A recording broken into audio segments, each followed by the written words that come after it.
10 months. Let's go.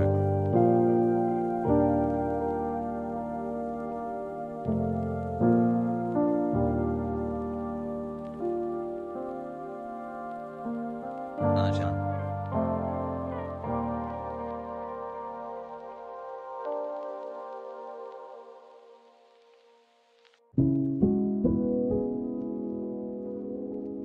Have a good weekend, chat.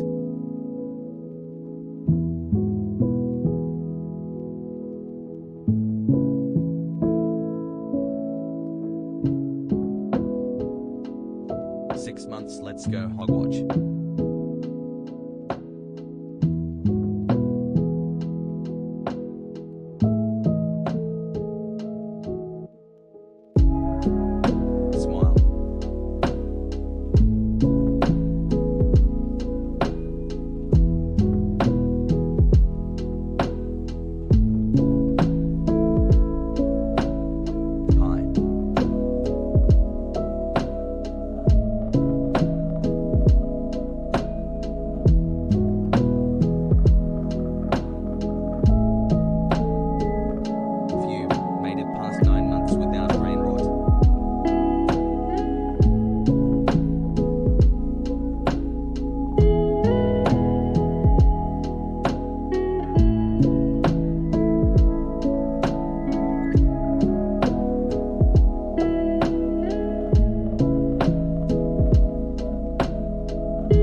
revolution around the moon. Happy 12 months, Chad Hassel.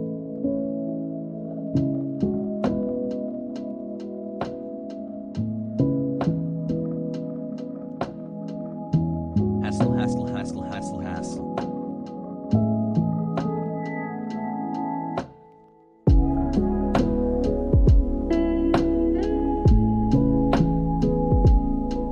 Hey chat, type people hey or you die instantly.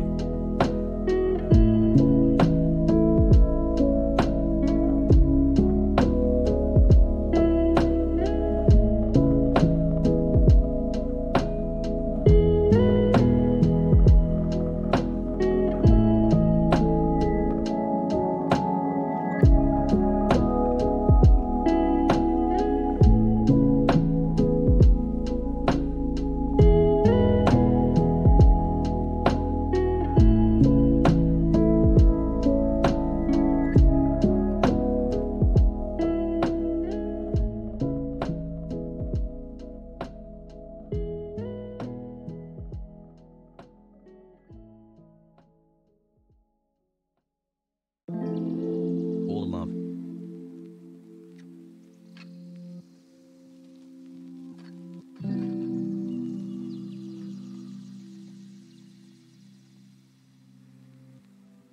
Nine months.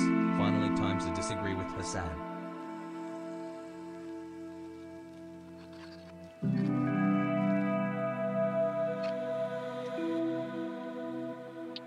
Rude model.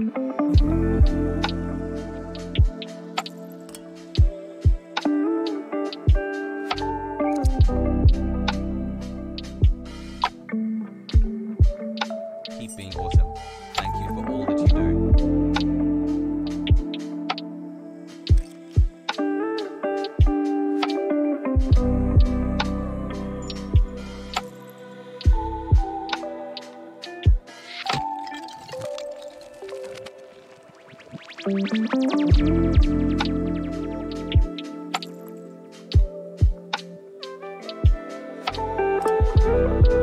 Love is HOGWATCH.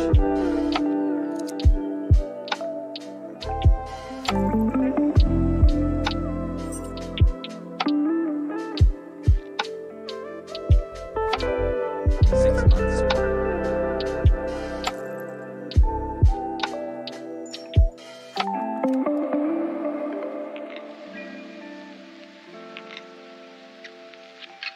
Helping verbalize why the Fucking status liar, dude. What a fucking Weasley little liar, dude. What a fucking Weasley little liar, dude. Holy shit, dude. Fuck it, I'm 11 saying months. it. I love you. Talk to you more than happens to my darkest time.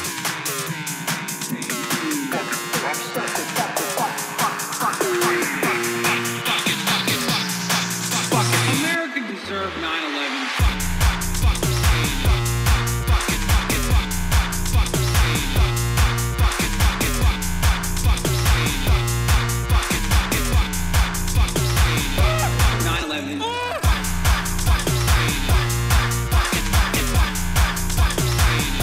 Only thing I know about the song that I think is really funny. What a fucking liar, dude. What a fucking liar. Fucking liar. Fucking liar. Fucking liar. Fucking liar. Fucking liar. Fucking liar.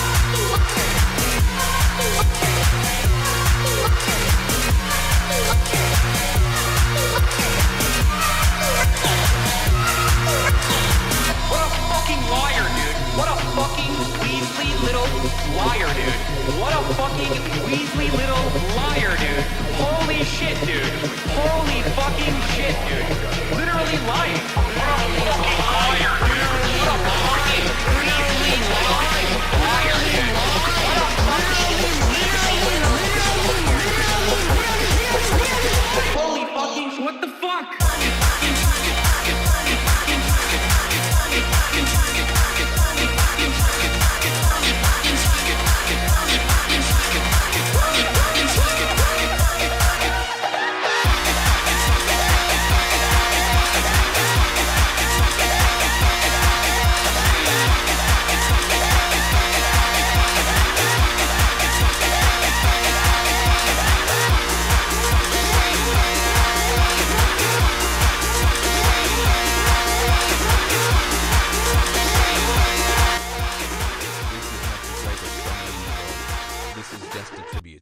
What's going on, everybody? I hope everyone's having a fantastic evening, a fantastic afternoon, a fantastic pre-noon. No matter where you are in the world, I'm Hasan Piker, and this is the HasanAbi broadcast coming to you live from now sunny, wasn't sunny earlier, but now sunny California, Los Angeles. Folks, we are live and alive, and I hope all the boys, all the girls, and all the MBs are having a fantastic one. Woo! As a Beautiful day today here in sunny California, Los Angeles. It was earlier, it was like real fucking dark. I woke up to some homies outside just you know, cutting the living titties out of my front yard. Apparently my landlord had scheduled a haircut for the front couldn't be happier to be in here with you of my apartment, Hasan, thank you so much, and decided that it would be a good time to do it at 7 a.m. this month be one of the most on a Saturday morning. Rad Libs Unite. Which, you know, I don't really personally care about it because, like, I wake up early anyway. But my God, it was crazy. It's just wild. It's like it should be illegal, I think. Like that. That's Thank you for all you do, Hasan. Less than 3. It's kind of crazy. But hey, whatever. My little front yard got a baby haircut, you know, which is cool. So,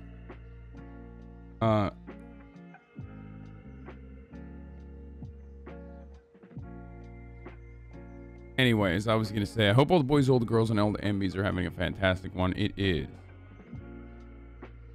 Saturday, September 18th, 2021, 11:13 a.m. and I am not even remotely late. I'm actually right on time.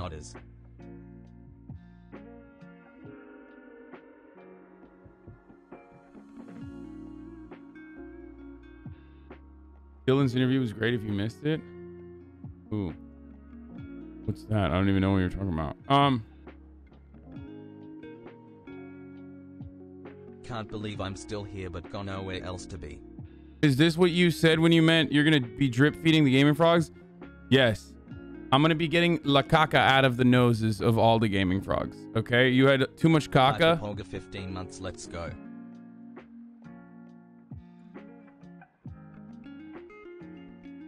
So, I'm not out of React content. I was tweeting about how, like, I'm in a content black hole right now, and it more on sucks. YouTube than here, but thank you for being tremendously handsome and intelligent enough to make persist's viewing worthwhile. I'm in a content black hole right now, and it exactly fucking what sucks. I was looking for coming out of 4 years of Trump. Okay? But I don't mean like I'm out of content for the stream. No, absolutely not. I have the most amount of content for the stream. The thing is, like, I have an endless supply of content for the stream. That's not a problem. If anything, I just have chat. Like, I have you guys. You know what I mean? You guys are content. So that's never a problem. Plus, we have gaming. We have a bunch of stuff. I'm just upset about, like, not having anything to watch for myself when I'm off stream.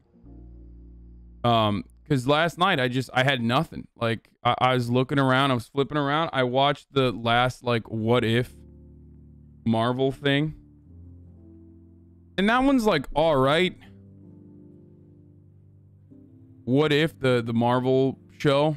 Wahoo! Like, all right. Last one was actually pretty good. It was a Killmonger. So is that labor exploitation? Yes. Big fat's nuts. Yes, I'm exploiting your labor by 10 months in, you know, later, having a community where I have like an endless sea of content.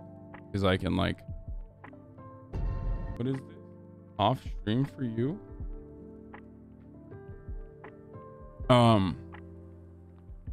Like having like a, you know, community where I can go back and forth and like never run on content that way.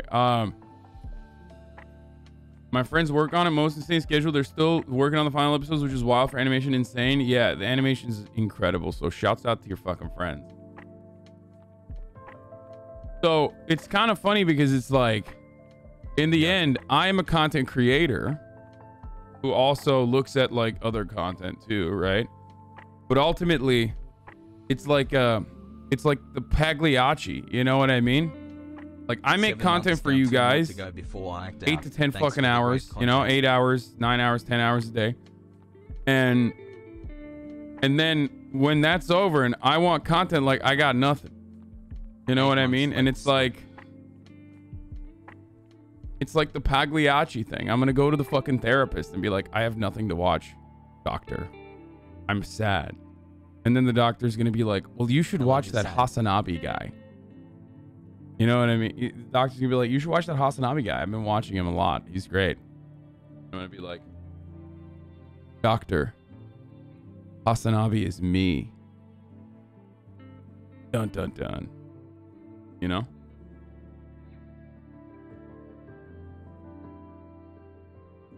For those of you who don't know, that's the fucking Pagliacci, the sad clown story. That Happy there's Saturday, Hasan. I'm spending my last very $3 famous to story. politely I don't know ask how the somebody fuck to you mix guys your don't beer know. and molding audio better because I'm constantly twisting my volume knob listening to you guys. I love the show, so I persevere. Not from Watchmen. No, it's like a super famous, very old story. I don't think the origination is Watchmen. I'm pretty sure it predates Watchmen. It's like an opera. Like a famous opera, isn't it? Anyway, yeah. So my man said, that's from the Watchmen. Yeah, dude. Fucking Alan Wake came up with it. Anyway. Like Pavarotti was singing that shit, I think. Like, it's the Pagliaccio. Damn, dude, I'm cultured as fuck right now, dude. Did I say Alan Wake? Alan Moore, sorry. Whatever. I'm so fucking cultured, dude. That's crazy. That's like, Jesus Christ, dude. I can't believe you get this for free. Like, sometimes I'm like, damn, dude. Anyway. Yeah.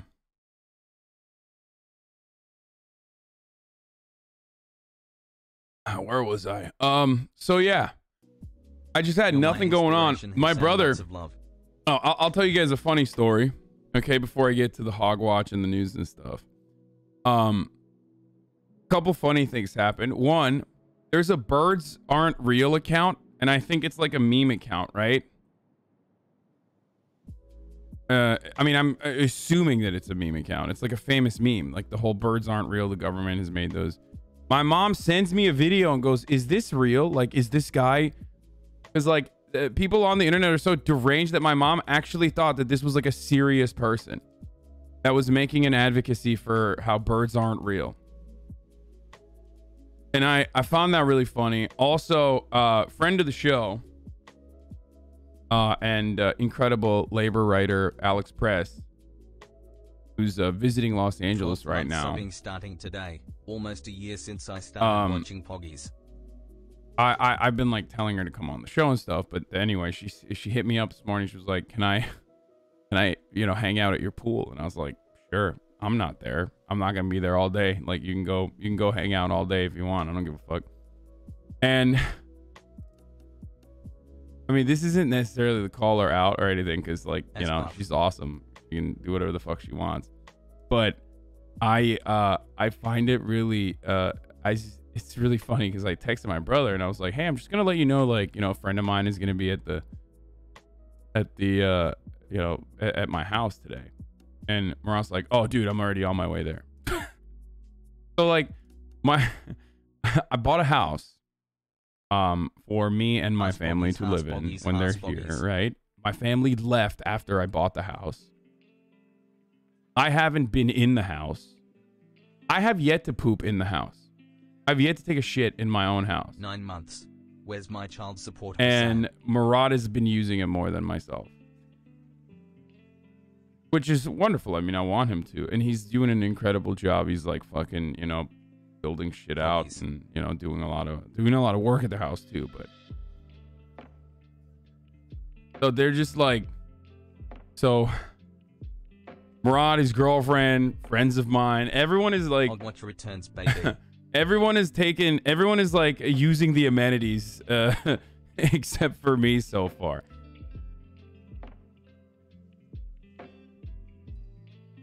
Has pause.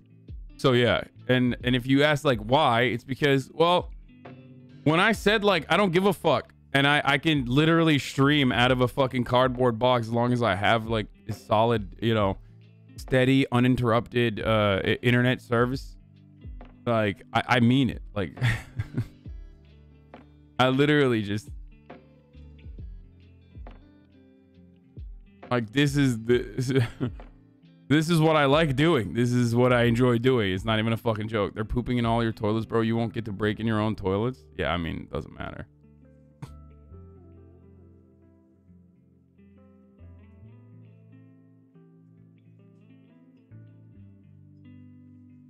Not to be a dick, but isn't that why you bought the house? Like how it's kind of funny, but it doesn't make you happy? No, it makes me very happy.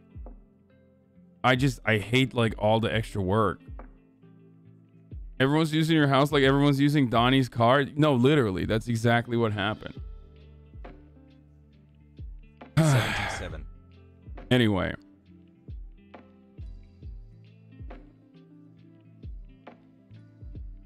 You don't get to own the house if you poop in it? Yeah, like, you know, my name's on the fucking title and shit, but like, actually, we're not. Yeah, until I fucking actually drop a fat deuce in there, like a dookie, it's not really my house. So anyway. 15 months and Arjan still won't notice me. Mega Sag. Today we're gonna be watching fucking Hogs. So we are gonna be doing Hogwatch. I'm gonna need some backup from you guys. You can tell me what the fuck's going on. Because I'm like kind of oblivious to what's going on. Like I don't really know who to follow and stuff. But what I do know is I've been tracking in the morning and like hassle. You know, the media is of course outnumbering the Hogs there. And that's usually what happens. Like that's kind of what happened after Charlottesville too. Like Nazis came out, did the Unite the Right rally, and then anti-fascists came. One of the anti-fascist counter-protesters was murdered by a terrorist. Right? And then the next time they tried to do Unite the Right 2, Electric Boogaloo, like Unicorn Riot had intercepted a lot of their communications, and they were fearful of being unmasked, doxxed. They were fearful of organizing. They were terrified of organizing, and they didn't want to. So now it's like that's how you neutralize and completely neuter a movement through direct action if the government's not going to take it. This is a little bit more different. I think the government did actually take action. They were kind of forced to take action. Anyway, we'll get started on all that. Community, keep doing what they're doing, bro. We'll get started on all that in a second. I just, you know, I'm gonna blast off. I'll tweet about it. I'll tweet that I'm live now, and then we'll get into it. But what is this? Will can't avoid looking at Hasan. Will, you're gonna look at the screen. Everything burns. Will, you're gonna look at the screen and there's imagery on there and you gotta not look at it, okay? Okay. You're doing it for points. Play the friggin' game. All right. Please. Oh, that one's tough. What the hell is that? Oh, Oh, damn it! Oh, you looked right at Hasan! Oh, clip that! Clip that! Right into the eyes! Of course, dude. Oh man, right there. Hold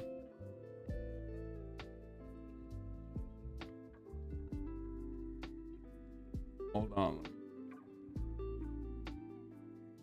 Let me blast off. All right, let's do it. It's daycare is open and Hogwatch is live, baby.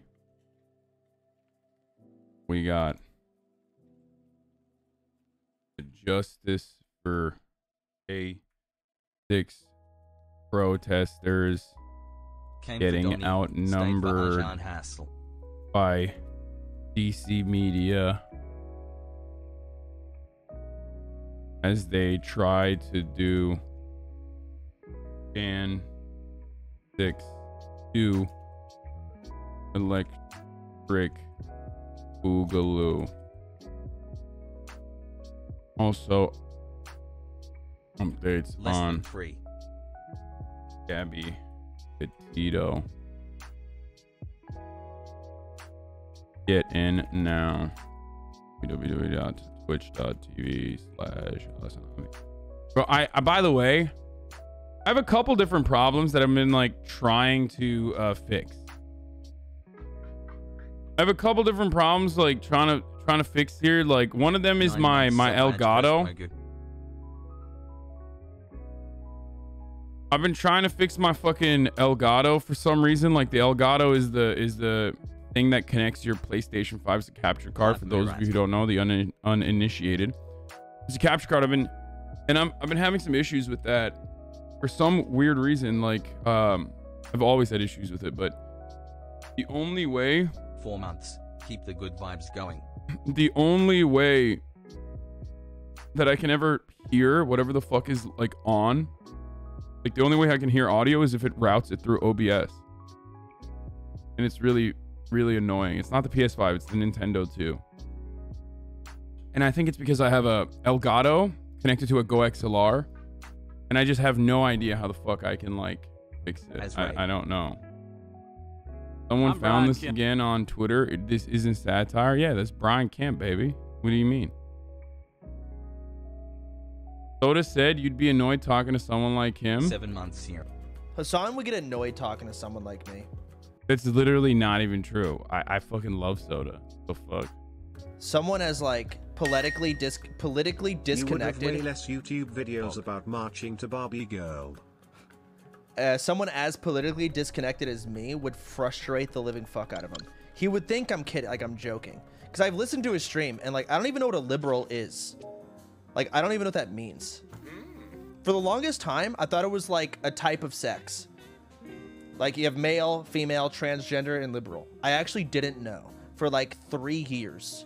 And I just didn't. I was too embarrassed to say We live anything. in the third world of the solar system, so everyone lives. I mean, he boofed the fucking. He botched the sex too. Yes. He's a male, female, transgender, liberal. In a third world country, Sag. Yeah, you see what I'm saying? See, a lot of you don't believe me, right? And that's kind of how Hasan would be. He'd be like, dude, stop joking. Like, I'm serious. I don't know. Like, I don't even know what a Democrat and a Republican, I don't know what they do. I just... The 4 genders. Yeah, it's like Joe Biden, dude. He's literally Joe Biden. He's like trying his best and just flubbing. You know what I mean? When Joe Biden was asked by that like TPUSA lady who was like, how many genders are there, Joe Biden? How many genders are there? And he was like, more than 3. Like, at least 3. It's like when you're trying to be nice, when you're trying to be an ally, but you just don't know what's going on. You know what I mean? It's like it's up there in the hall. It's a Hall of Famer. It's up there with like Aiden Ross being like, "Yo, I've been donating to the LG community, dog." Gen V2.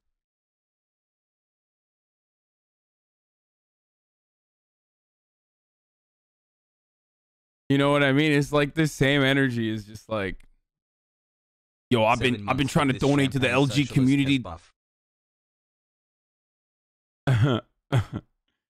Oh man. The chat was trying to convince me to do a political compass test. Oh god. Anyway, so yeah, the hog insurrection is happening. Wait, what is this one? How many genders are there? I don't know. I just got here. I love that, dude. Oh no. I just got here. I mean, that's how I feel sometimes too. 3 months, Pog.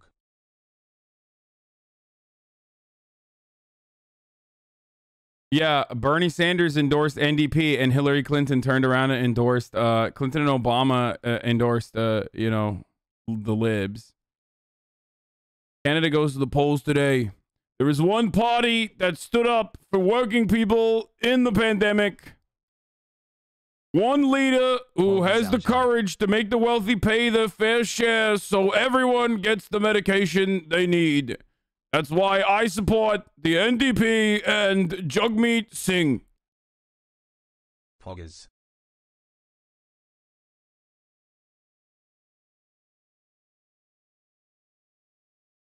So, you know, didn't ask Yankee go home. That's funny. Don Hughes. Anyway, Not your best, but not bad. Okay, chill, dude. So people misunderstood like what my point was when I said I'm in a content drought. I'm not in a fucking content drought for the stream. I got hella content for the stream. I just don't have I don't have content for off stream. I wish I did, but I don't.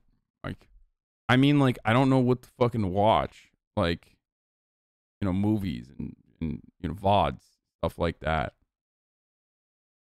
I guess I could watch Twin Peaks. I could like get into David Lynch so I can like improve my leftist bona fides. You know what I mean? Now that they stopped making phones. Sag. There's a tasty new Bill Maher. I fucking don't think it's tasty. I doubt it's tasty. It's gonna be tasteless. Okay.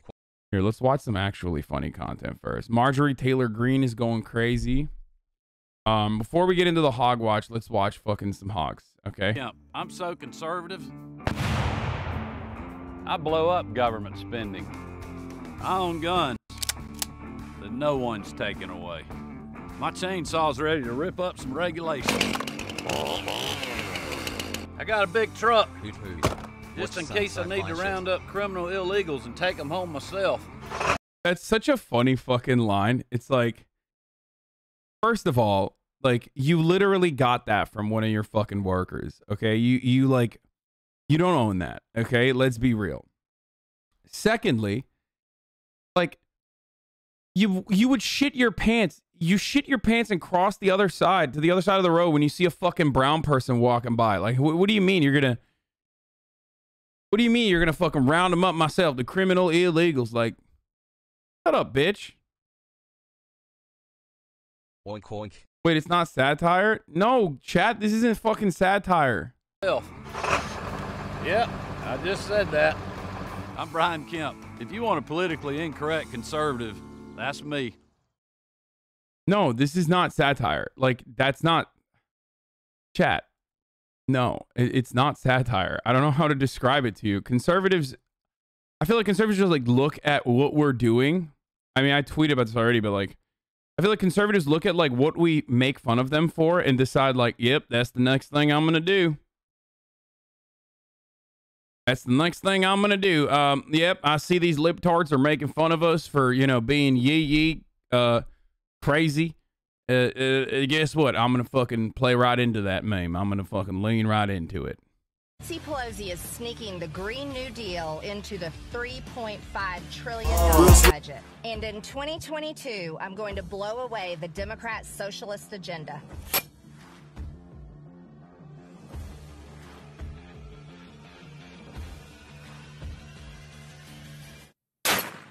I love this because look at her face when she fucking...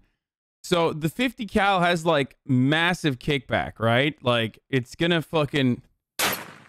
It just like fucks her face up, dude. Look at this. Look at this. Like, why did you... You should have shot more, you know what I mean? Like, you should have shot a couple more times until like it didn't look terrible, you know? She's already ugly as fuck, so it's just like her shooting face makes it even worse.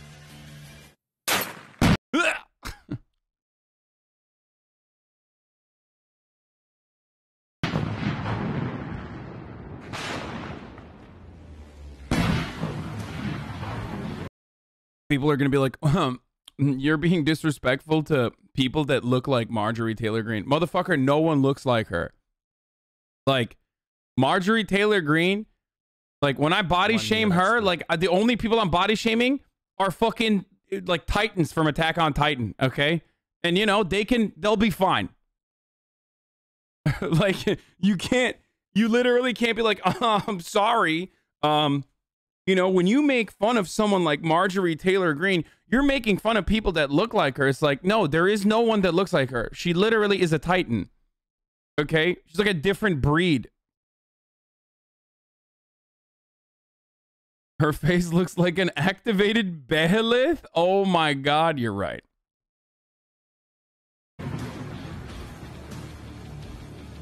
Go to the website below and sign up to win my 50 caliber Nancy Pelosi. Yeah, get my green gun. She didn't even no scope the car. FPS Russia would have done better. Yeah.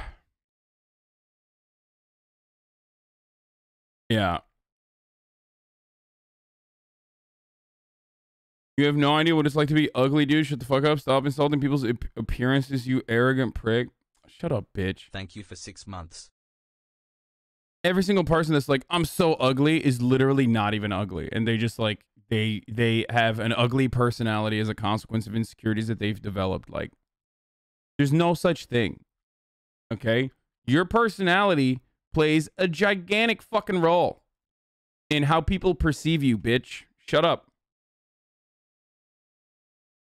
That's it.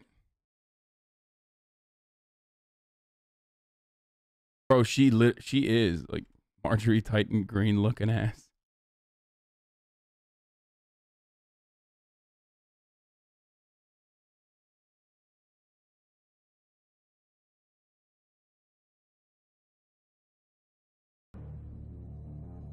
Oh, here's the full video. Let's watch the full video. Yeet, yeet, motherfuckers. Let's go. Oh God, dude, this is like, she's got, this is it. It's fall, baby. It's fall. We got white ladies wearing, you know, skin tight jeans with the fucking Ugg boots. That's it. It's over. Fall is here now. It's official. Okay. This is like, you know, leaves are going to start falling soon. We're going to have pumpkin spice lattes. Like, Hassle, hassle, hassle. Christian girls are out here.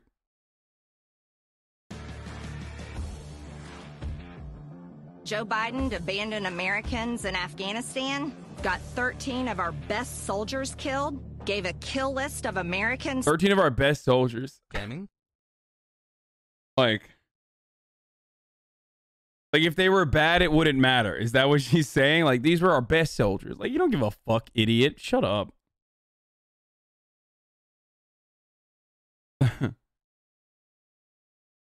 To the Taliban, an armed and Islamic terrorist nation with $83 billion in weapons like this one.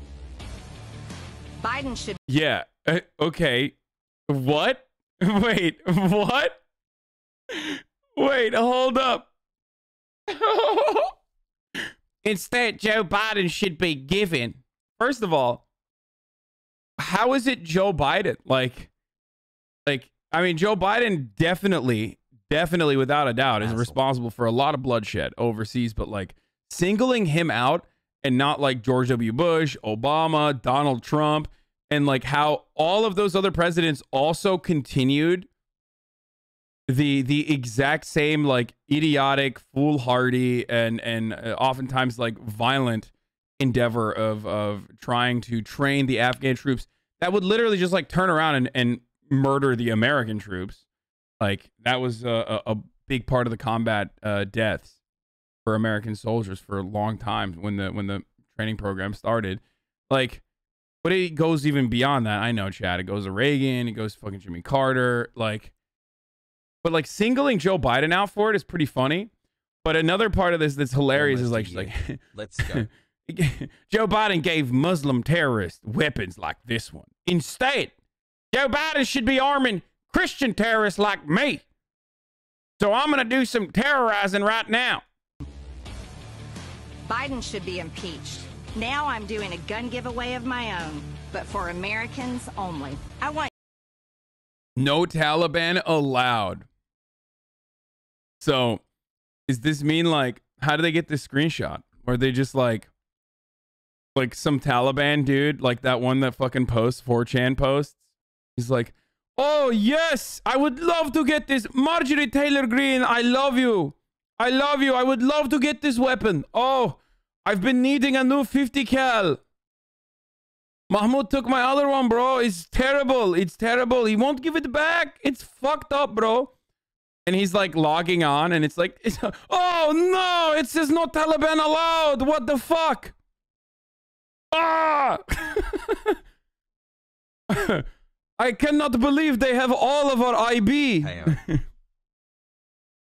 I must use a VPN. I want you to win this 50. Americans only. Dude, people are so fucking stupid.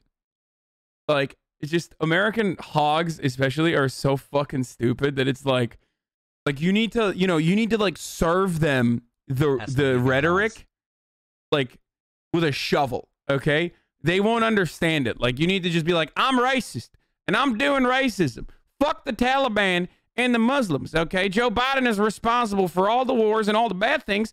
We are, as Republicans, are responsible for all the good things. Do you like a gun? You want this big fat fucking gun? Yeah, I'm gonna shoot fucking socialism with this gun. You should shoot socialists with this gun too. It's been a great 5 months and like, it's come to a head finally. I got a job and it's I'm just getting like, out of it's Alabama hilarious boys. to me because Let's go. It's hilarious to me because like they're getting more and more aggressive with their rhetoric because like they have to. They're like Logan Paul, you know what I mean? You just have to keep going, like you have to keep increasing the stakes because, you know, people are getting bored of your content. The caliber rifle that Democrats will ban if they keep the House next year. While Joe Biden broke America's... Okay, first of all, this is like... Okay, let me just say something here, okay? How many of these are in circulation even? Like, it's such an idiotic fear. It's like 14 grand. Okay? It is an incredibly expensive, impossibly fucking heavy, and hard to shoot weapon. Like, no one is using a fucking 50 cal to do like mass shootings. Like, I fucking doubt. I highly doubt that the Democrats are like, we really need to stop the 50 cals. And also, like, 16 months you have hassle. you literally, I know. If you point to like Tarkov streamers and shit, you know what I mean? It's like bullshit. They're fucking content creators. Of course, they have like crazy guns and shit. But like, you can't use that. Like, you can't use that for home defense. You can't use that for hunting. Like, it's literally made to fucking penetrate like armor. It's made to penetrate armor. So it's like, at least with like AR-15s or even like machine guns, like automatic rifles and stuff, like you could basically say like, oh, I gotta fucking kill a bunch of hogs, brother, you know, 30 to 50 feral hogs that are on my range. Like, there is zero functional, there's zero utility for this weapon, okay? Yeah, it's $10,000. There's like, I think you need to get special licensing for it too, if I'm not mistaken. That's a cheaper... on the cheaper end, I guess it's like $11,000. Like, no one is buying this, okay? Like, shut the fuck up. They're gonna take your guns away. They're gonna take your Beretta 50 cals away. It's like, wait, how fucking out of touch are you? Like, how many fucking, you know, regular working class, salt of the earth Americans own this like 14 grand weapon, dude? Like, each bullet is like fucking $10. Like, holy shit. Wait, it's more than that, actually. I don't even know. You can't even fucking shoot this shit. Yeah, 50 cal rounds are like $5 each. Like, who's buying this to be like, yeah, I need it for deer hunting, brother? It's like, no, you don't, because you would turn a deer into mist, okay? If you shot a deer with that fucking thing, it would turn into a cloud, okay? It would go poof. That is what would happen to the fucking deer.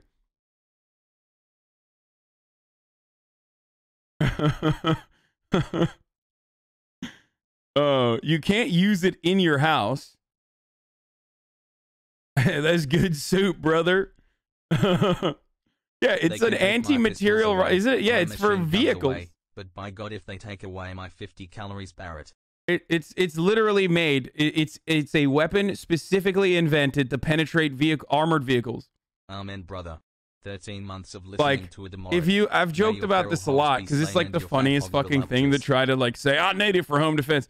It's the funniest thing to say because, like, one, it's insanely difficult to shoot like off to shoot standing. It's already super heavy. It's got hella recoil, even though it has like the balancer or whatever, and people will try to tell you like it's actually really, you know, it's like really well adjusted, like you know, it doesn't, like, you know, it's well balanced. But if you shot like let's say you have it on your fucking perch, okay, and someone breaks into your house and you turn it over to them, okay, and you shoot them, you're gonna murder your neighbor, okay, because it's gonna go right through the guy and right through like 8 fucking walls directly into your neighbor's house. Ye brother has chud. And into your neighbor. I'm just letting you know. You, like, unless there is a death squad coming into your house and they're doing a fucking Congo line or whatever it's called, okay? They're like dancing, the death squad, and they're all lined up, and you have to shoot through like 15 of them at the same time. There is never going to be a use for this. There's never going to be a use for this in home defense.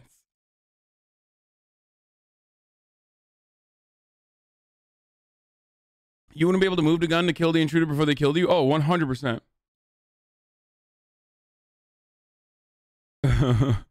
Brother, you don't understand. What if I line them up? Yeah, you wouldn't just kill your neighbor. You kill your neighbor's neighbor. It would go through like fucking, I don't know how many walls it would go through.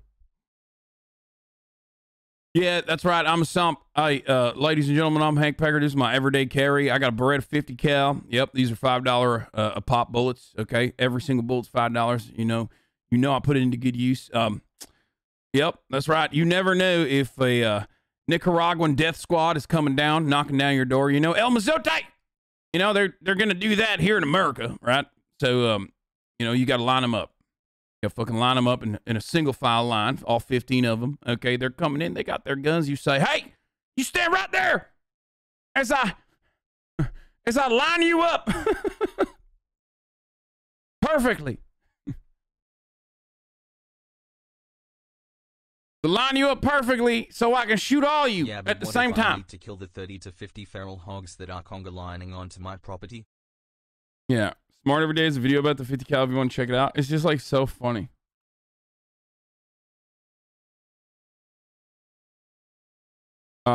This man shot his 50 cal on his glass table inside his own house. What? Hey guys, this is Eric again. Look, today we're gonna do something a little crazy. I'm standing in my living room here. We are gonna shoot this Barrett 50 cal from the table where. Like, how is the ATF not fucking coming after this guy? I mean, this is like so insanely dangerous. Sitting out the back door of my house. This is the Barrett M107. It is equipped with the. However, because 50 caliber rifles are generally regulated no differently from other rifles or shotguns, they're subject to fewer regulations than handguns. America's fucking crazy. To be honest with you, I don't give a fuck. This is a self-regulated weapon, okay? It's self-regulated because of how hard it is to use. It's self-regulated because of how fucking expensive it is. No one is buying this to do madness and chaos, okay? So, like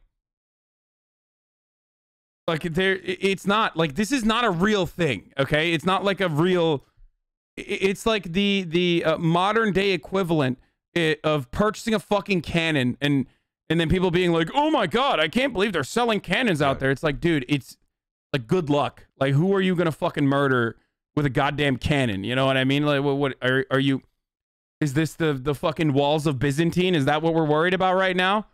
Are they under attack by the Ottomans? What if the immigrants roll up with them Toyota trucks? You say that, but before you know it, the Ottomans are at the gates. They moved their ships through the Galata Canal. They moved their ships on land, and then all of a sudden they're using their cannons on our walls. Night Force 832 by 56 NXS scope with the Barrett bore system. Also sporting a beautiful, beautiful can on the end of it, made by Barrett. We're gonna be shooting some extreme shot 50 cal rounds. This pussy, yo, why don't you shoot it without the fucking the suppressor, dude? The silencer. Let's see what.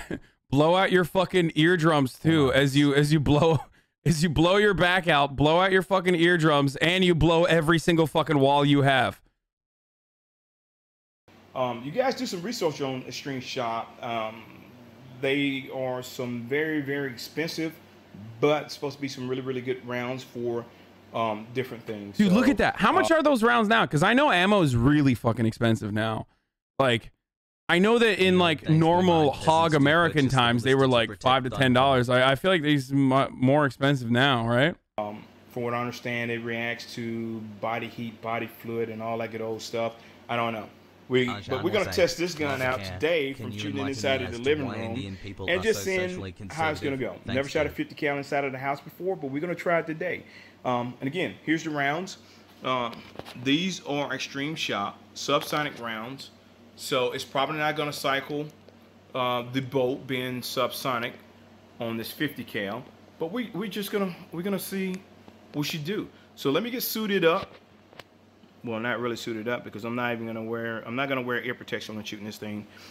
50 rounds are still the same, like you were saying. There aren't that many out there, so the demand has stayed pretty consistent. Yeah, that makes sense. Inside the house. I'm gonna trust Barrett suppressor. I'm gonna trust these extreme shock rounds to not break my table. It's like $3 per round. That's not too bad. Okay, guys, I'm gonna go down. I'm nervous. I'm nervous. All right. Are you nervous? I wonder why he's nervous, chat. That's crazy. I need to know what he's aiming at. This is so irresponsible, bro. Like, this is literally like, this is a nightmare, okay? This is an absolute fucking nightmare. Like, obviously the glass table is funny because, like, it might break. And that's one thing. But the fact that he's shooting 50 cal downrange, like, you have no idea where that bullet is going to end up. Wait, tell me he shoots without ear protection. Oh my God, this guy's a psycho. Oh my God, dude. This is the most psychotic. No protection on eyes, ears, using it on a glass table indoors in a residential neighborhood. Like,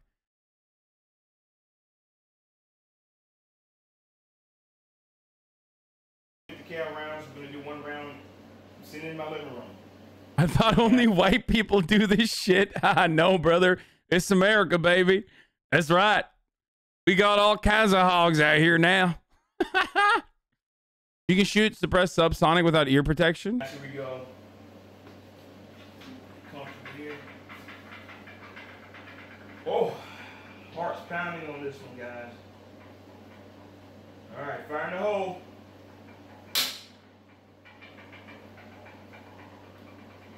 I didn't put one in the chamber. I'm nervous. All right. Now fire in the hole. Oh my God. All right. Let's see if I have any eardrums in the table left. All right, oh go, my guys. God. Oh. Okay, subsonic rounds are fucking crazy. That's nothing, dude. That's actually wild. I did not know that. I did not know that it was like that, dude. That's crazy. This is why women live longer.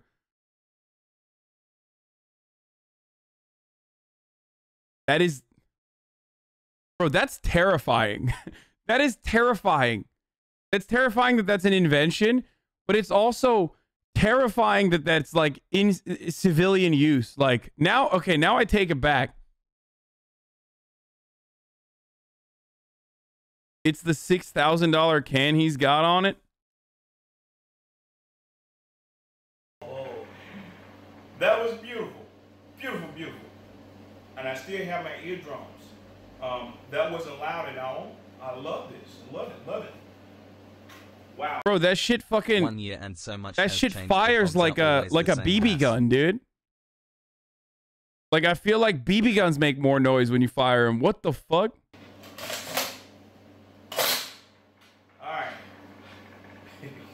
Now fire in the hole. Oh my God. All right. Let's see if I have any eardrums in the table left. All right, here we go, guys. Fire in the hole. That is insane. Okay, that blew my fucking mind. I didn't even know that was a thing. So the silencers they're not like, it's the subsonic rounds that are making this so quiet. It's not just the silencer. Because the silencer itself is like, it'll cover, the only coverage that gives you, I mean, it's both, but the suppressor, the coverage that the suppressor often gives you is like, it just hides where it's coming from. Like it suppresses the noise, certainly, but not to the degree that like you think in movies where it goes, dunk. Like it's not like that. But I wonder what the fuck. I actually wonder.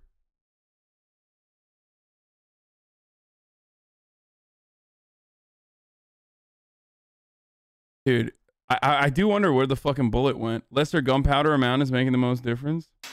Oh, that was beautiful. Beautiful, beautiful. And I still Muzzle flash suppressor is at the tip. This is also an acoustic suppressor. eardrums.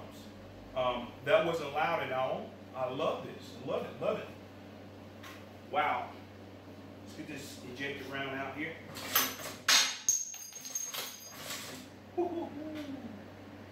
Look at that.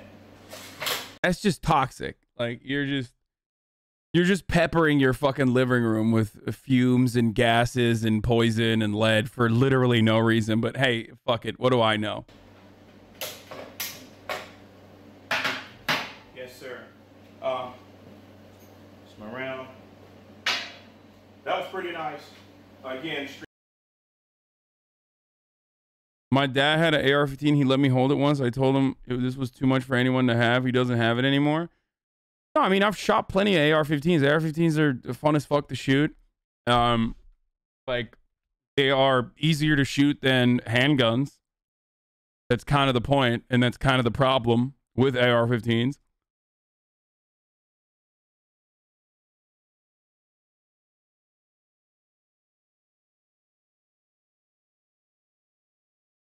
But I just know this guy ain't married. No way he got a wife letting him do this. No, he said his wife was away. I wonder what, like, I do want to understand where the fuck, like, what he's shooting at. Like, he has no control of what's going on downrange. You know what I mean? Like, he has no idea. He has absolutely no idea what the fuck he's shooting at. So that's the most terrifying part of that. You shooting a Desert Eagle? 7 and 8. All right. Holy, is that the deagle? Holy fuck! This video only had 16,000 views. That's crazy. This is like a fire vlog. Eagle's first. Yes, sir. God. Okay, fire when ready. There's an eagle? Yep. Fuck yeah. Jesus Christ! This guy, M4. What? Oh my god, dude! You're gonna get a concussion, okay? Yeah. Okay, 2 more. Alright, this is the M4. Yep. Alright, last one. Aim a little bit higher. Go for headshots on that one. Oh. Nice. Watch this. You got him in the nuts twice. What? You shot him in the twice, dude. Oh, hell yeah. There it is. Chad, this and then is you're gonna ridiculous. use the red laser dot in there to aim. Wait, is that the automatic shotgun? That was awesome. That's the Tarkov gun. The chopper. Yeah. Here, and lean. Oh no, it's the MP5. Nice and easy. With this point, this notch. Okay. Oh, this is a new one. Yeah. This was literally just put on about an hour ago. Excellent. It's got that new gun. Yeah. Lean forward a little bit. Perfect. Fire. Or no, it's not the MP5. It's the... I can't tell from over here. I think it's the AR-15. Never mind. Just the... AR-15s are kind of boring to shoot, in my opinion. Bow recoil and no big bang. The least climactic gun I've ever shot. Wow. Yeah. Good stuff. No, the most fun was the Draco, dude. Wait, let's see. Will's shooting too, but Will shot the MP5.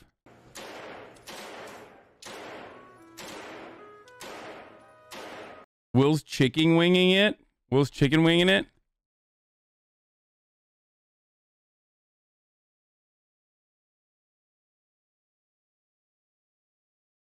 Wait, let me see if I can find the Draco. So you're gonna hold down the trigger, don't let go for this one. Oh. All 5 shots are gonna pop up like. Oh, this is the automatic shotgun. Oh no! All 5 shots are gonna pop off in like a 1/4 of a second. Okay, I'll feel tender. It's all right. The full auto shotgun, baby. Oh. Why did I do that? This was a silly one. Holy! Look It's so good. It's the Tarkov gun. That's literally the Tarkov gun. That was you look like a baby. This was literally last year, bro. I mean, not last year, 2 years ago, I guess at this point. 20. Wait, no, it was last year. It was literally last year. Not even 2 years ago. What the fuck? Time is just broken for me. Why are you so happy? Yeah, it's a Saiga. Look how much you aged them, bruh. So, Look at the bag! Hold it like the AK right there. Yeah, nice and tight.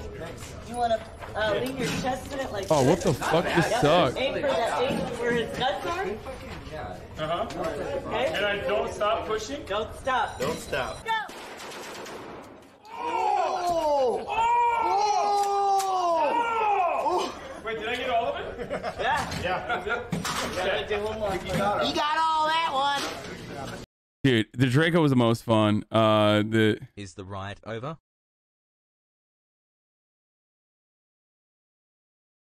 No, an AK-12 is not a shotgun. The 12 doesn't mean 12 gauge. What? Yeah, the old subscriber notification was fucking annoying. I didn't even realize it was like that. Wait, where's the Draco? Oh, so automatic shotgun. I shot a bunch. Oh, this is the... That was fun as fuck, nipples. How too. spicy are your nipples right now? I'm so spicy. My nipples are spiced up. 3, 2, 1, go! That's right, baby. I need that for a home defense, baby. We got to do this again. I got to do this again, dude. This was so much fun. Indoor range, Omega Law. Dude, it was in Vegas. What do you want me to fucking do? This was the only one that would, like, let us film and shit. You love your father, the devil. You look like a Florida cocaine dealer shopping for guns. Some might say I am. You make fun of gun weaves, but you know you had a blast shooting? Dude, I always admit I love guns. Like, I think guns are fun as fuck. It's just that they're also incredibly dangerous. And I recognize that, which is why I believe that there should be proper regulation for it. That's the difference. The difference between me and, like, gun weeps who are like, me and dumbass gun weeps is that, like, I personally believe that there should be regulation surrounding these murder dildos. They are absolutely, they're fun as fuck. I've always fucking shot guns and loved guns. Liberals realizing that leftists like guns is the funniest thing. Like, there's photos of me with a fucking ghost gun from many years ago. Like, I've known about and have talked about ghost guns and how easy it is to make. Like, when I was back in fucking TYT. I know someone who has a fucking I know someone who has a ghost gun that they didn't, like, 3D print, but they basically bought all the fucking IKEA parts for, you know what I mean?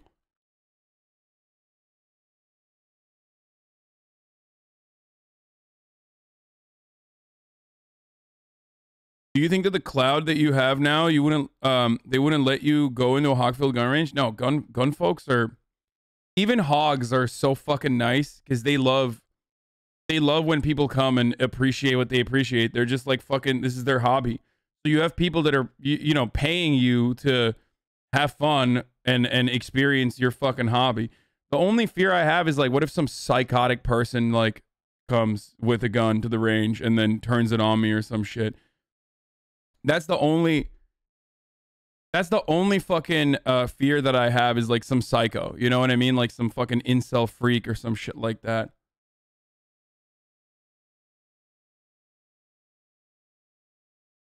There is no reason is the argument of the small-minded. Please explain to me why you need a rifle that can pierce through 4 walls for home defense.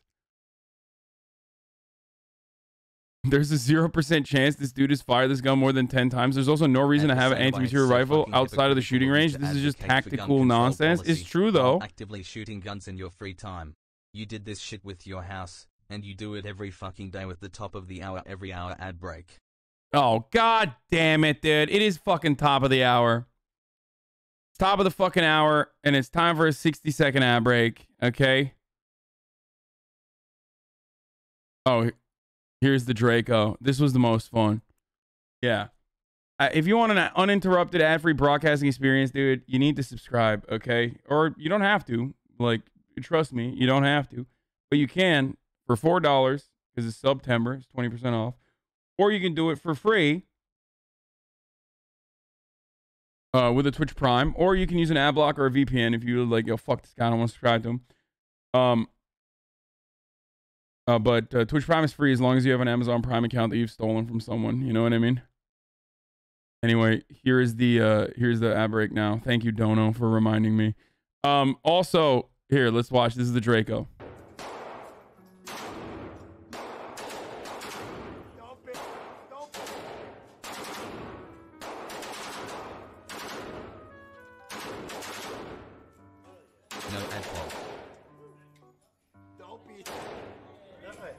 Basically, all 5. The range workers are 1000% trained to handle that. If you turn it the wrong way, you'll have 7 guns pointed at you instantly. You shouldn't worry about that. Stop bursting, pussy. No, I was bursting on purpose, dude. What the fuck? It's an automatic weapon. Why wouldn't you burst? I mean, oh, you mean just like let it rip? No, I would never do that. I wanted to fucking, you know, continue the fun.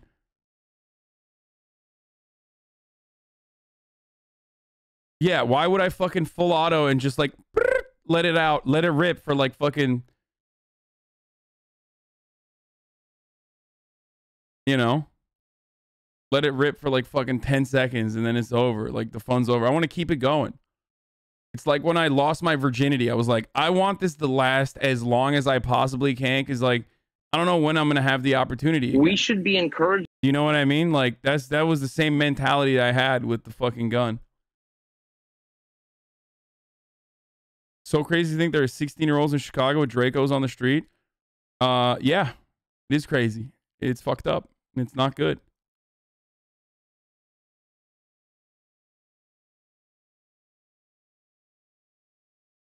Them to reject this. This is a medical apartheid, plain and simple.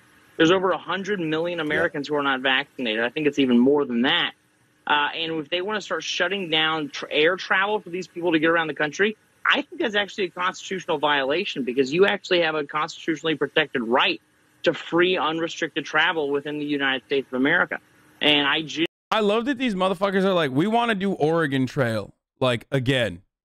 And we need to bring back, like, all of the diseases that came along with it. 10 months, love you. I've never seen a group of individuals that want to die ahead of their fucking life expectancy more, dude. These just, it's at a certain point, you're like, yeah, you just want to die, bro. Like, there's nothing I can do about this. You just want to fucking die. I don't know how to deal with this. I don't understand it. It doesn't, like, fit inside of my brain. This mentality. genuinely believe that what's going on right now is that all that's going to happen if United Airlines and American Airlines and Delta even, if yeah, medical apartheid is when your freedom of movement is restricted because you refuse to take a fucking free vaccine that will, you know, help end this fucking pandemic, or at the very least, like, help end some of the worst impacts of the pandemic, which is like our ERs and our ICUs being fucking backed up with hogs that refuse to take it. if they decide to start requiring vaccine mandates, let me tell you, I'm very confident there will be another air carrier that will come to the field, and patriots like myself and you will give them all of our business. We should be encouraged. What's Ludwig doing on Newsmax? Yeah, he's just trying to be a fucking, you know, congressperson, dude. I love Republicans because, like, they believe everything but actual apartheid is apartheid. You know what I mean? It's so funny. Like, you can show them actual apartheid and they're like, no, you're wrong. That's actually good. Like, show them, like, you know, Israel dealing with Palestinians. No, that's not apartheid. That's actually good. What the fuck? But, like, you know, apartheid is when you won't let me not take a vaccine. Also, Cawthorn 100% took the vaccine. No shot, dude. No shot. Draco Ripper. Most unvaccinated people are poor, and a lot of black people aren't vaccinated. Both of those sentiments are incorrect, and just completely incorrect. There are, however, of course, black people that are unvaccinated, poor people that are unvaccinated. Some of the main reasons for why they are unvaccinated, however, isn't just some of the main reasons outside of disinformation and the fact that they just simply don't want to get vaccinated is because they have fear of taking time off of work. Okay? They don't want to or can't afford to take time off work. OSHA OSHA, at the very least, eliminates that problem for people that are refusing to get that, refusing to get the vaccine for that fear, especially if you're like a federal employee, or if you're an employee that is in a company that's 100+ people, then you absolutely are able to get vaccinated and also take time off work to get vaccinated, take time off work after you get vaccinated. So it doesn't matter. The only people, black people are dumb and poor. Wait. What? Oh, he's saying, that person is saying that. I'm black and poor, also vaccinated though. Yeah, I think that no, that person was just like shitting on the other guy, saying like black people are dumb and poor. Dumbass chatter saw the Glenn Greenwald tweet about the poor being unvaxxed. OSHA can't handle enforcing his normal duties. How are they going to enforce this? Easy peasy, baby. You just fucking you snitch. That's it. What, you guys think that like OSHA has to fucking send a person to every single business to make sure that the regulations are being followed? No. All you need to do is snitch. Love our himbo and this community less than 3. 14 grand punishment.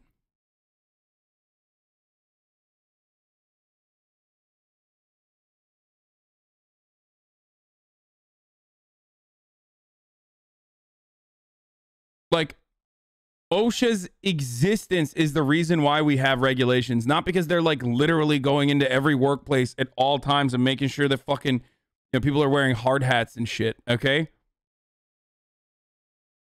You just don't want to get fucking, you just don't want to get caught. That's how most laws and regulations work anyway. It's not like we're, I mean, we are under a 24/7 surveillance state, but.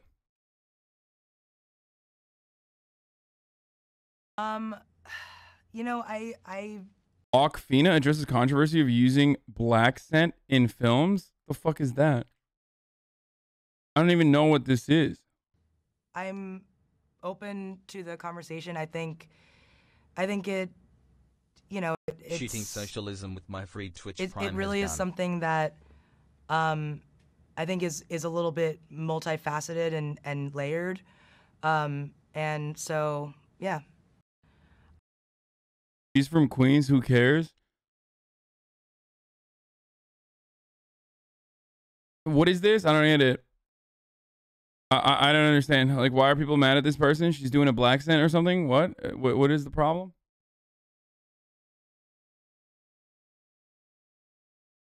What does she say? Like, dead ass B? She's an Asian rapper. She used to. You never understand Balccent, just move on, dude. She did a Balccent to get famous and now she dropped it.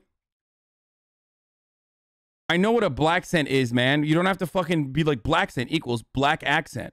Doing a bit and trying to sound like what one perceives a black person to speak. Dapper Alexander. I know what Balccent is, okay? It's just like AAVE.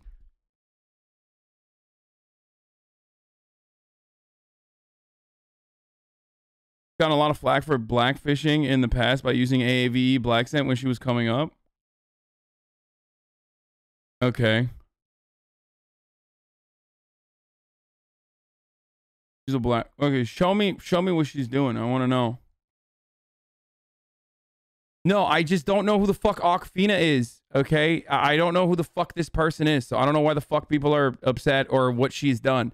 I know what Balccent is. I just don't know who this person is or what they've done.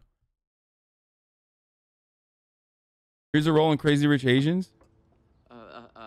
Rachel Chu, we are so grateful for all the help you have given my Pick Lynn back in her uni days. I mean, without you, she would be a hot mess.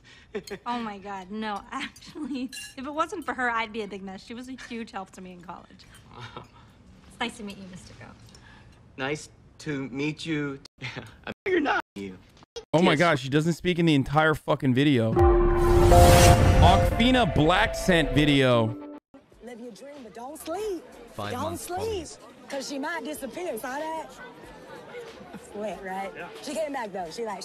While actress and comedian Awkwafina is on a press run for her upcoming Marvel film Shanghai and the Legend of the Ten Rings, the Asian star is receiving some negative press in the org, thanks to a Asian experience for an Asian character at Monica Affleck wrote, quoting the actress in the January 2020 editorial.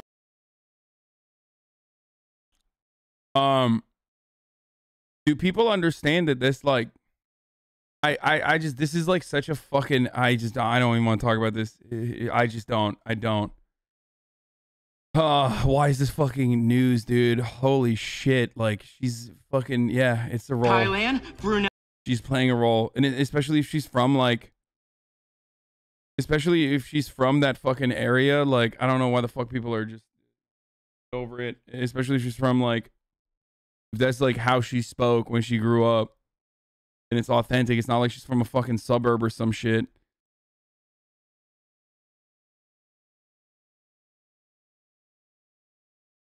You grew up in the fucking Bronx? Yeah, like... 8 months, Pog. I feel like kids in, like... I feel like kids in fucking Ohio who've, like, never been around a diverse environment or never been around people that have, like, grown up in a city or grown up in, like, grown up around black people who just do not comprehend or understand that, like that there's just, like, people that speak like that normally, but maybe because they are, like, they're just assimilated. Like, maybe it's because, like, they themselves are trying to fake it. You know what I mean? They're trying to fake it because they grew up in fucking Naperville and there's, like, no black people in their neighborhood. And then when they, like, you know, when they grow up a little bit and become more politically minded, they're like, well, I was faking it, so this person's faking it too. Fuck that person. I don't know. It just feels like very TikTok backed. You're the one who faked it, Hasan? I'm still faking it. I'm faking my American accent currently. My non-regional specific American accent is a fake one.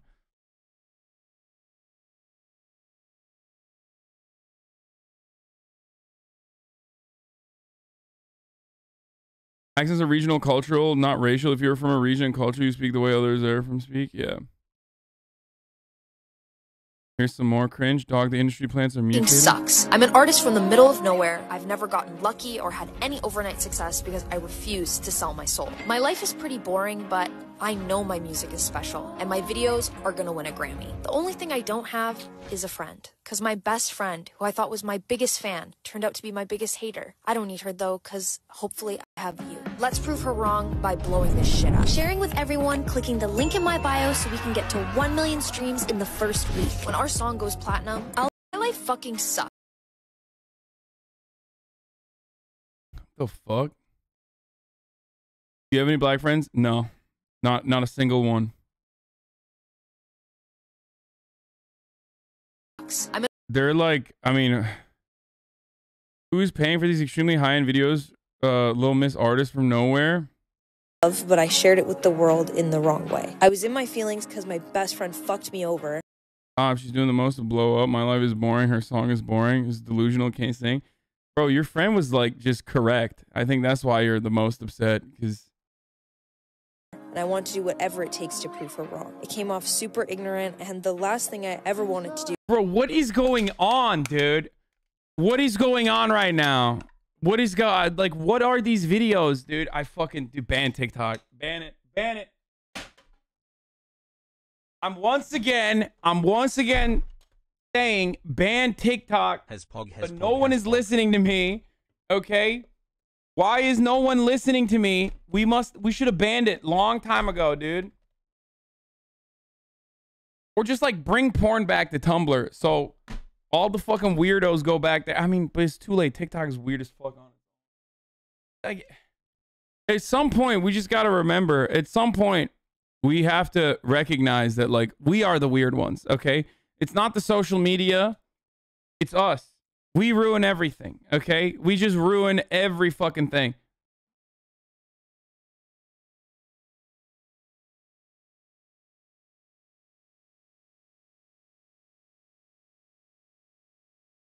What the fuck is this? My life fucking sucks. I'm a YouTube reactor who used to disingenuously hype up anything that was trendy.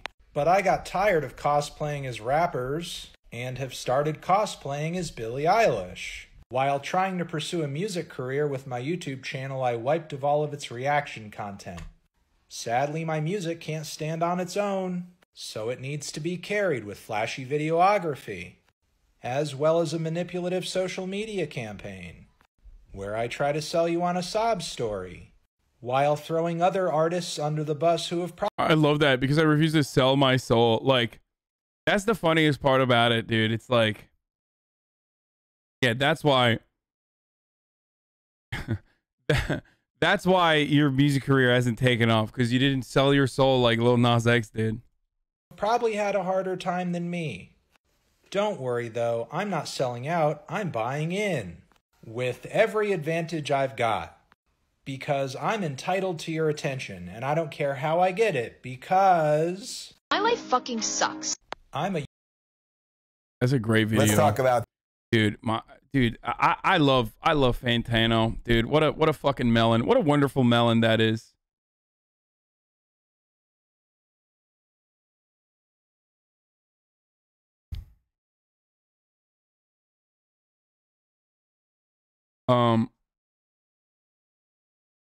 They try to cancel Simu from Shang-Chi as anti-black and sexism.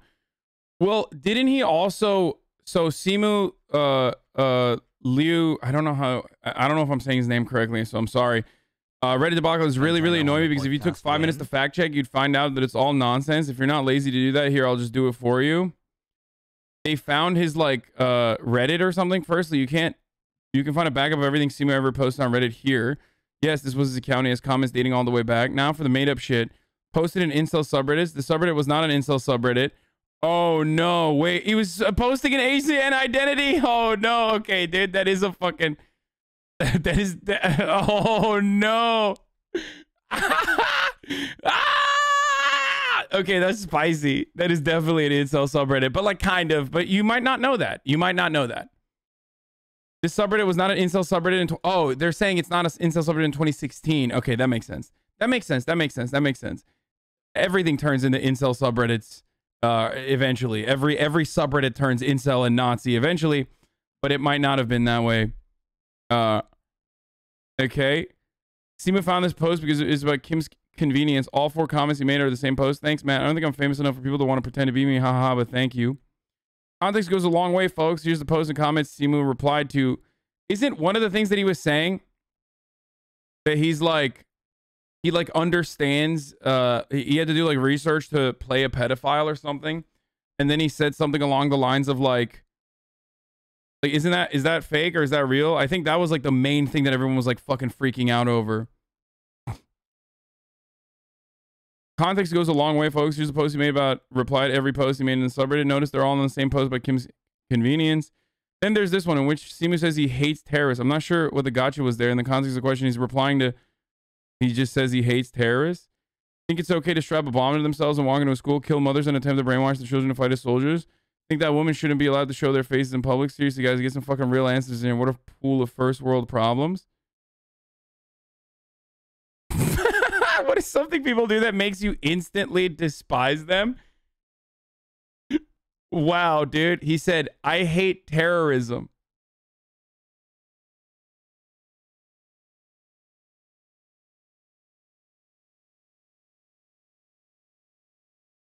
What are some asshole things that you do or say on a regular basis? I'm all about gender equality. However, girls are just not as good as boys at sports. And whenever I play volleyball with a girl on the team, I always get frustrated. Sometimes I say things. Back me up here, fellas. It's just different. Bro, this is so funny. Dude, these are such like little baby things to get mad at. And they're like from 7 years ago, too. What the fuck? That's like 7 years ago, dude. And they're like deleted. Get the fuck out of here.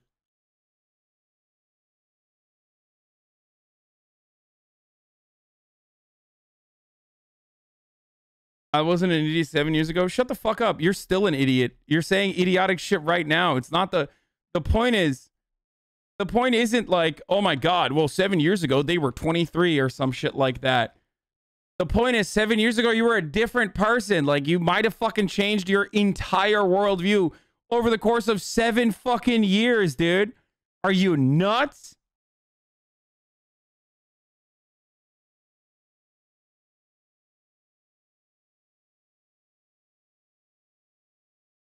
Anyway, people, forgive the poor guy. He spent like 2 months not being a stock photo actor. Don't take that away from him. Nah, he's done, dude.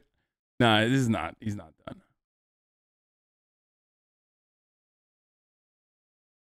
And then there's the Simu Liu was a moderator of a subreddit against black women post. I do not know where the hell this came from. I've combed through his entire post history, found nothing. I can't find it. Wait, what the fuck? This is the whitest post I've ever seen. My man, don't defend. Oh my God, he did not just go, you know what I can find though? 182 posts about how much he loves basketball, so he can't be racist. Am I right, folks? Like, I'm not even saying he is, but like, that's such a bad defense.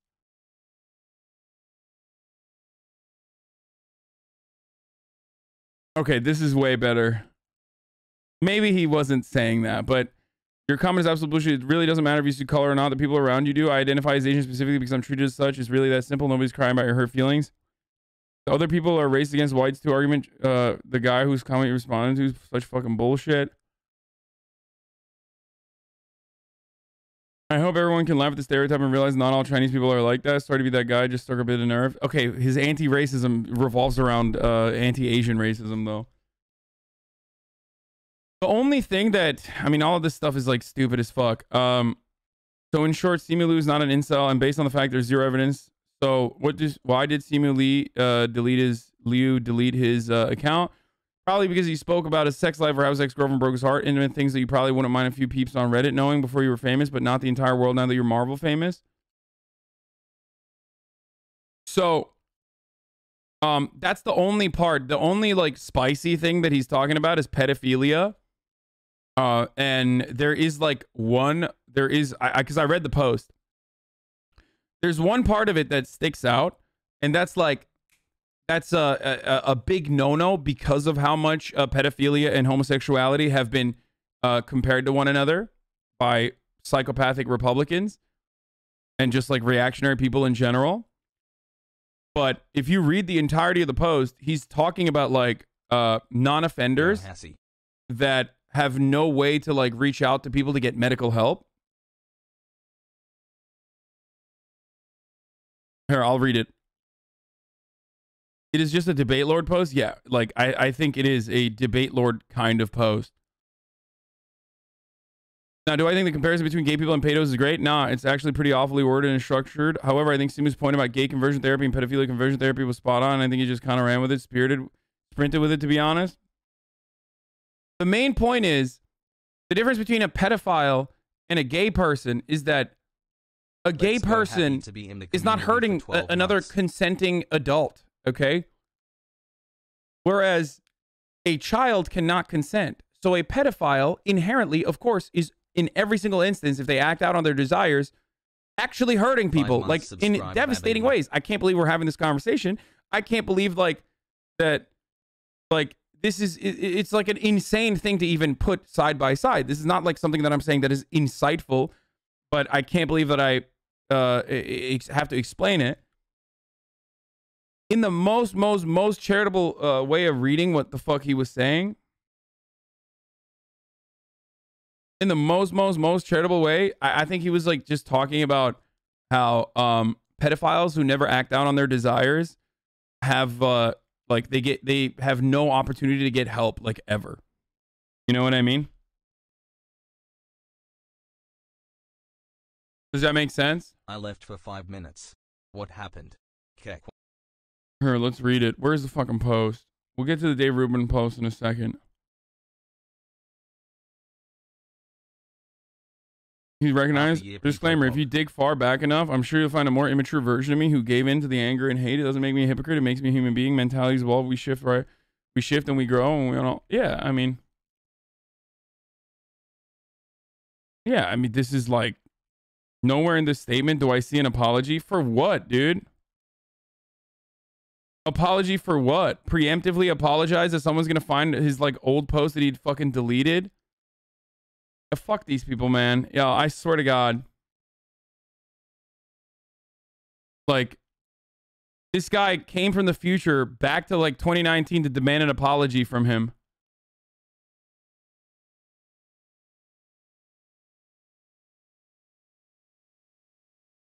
Hasan. Ugh, people are so dumb. Anyway.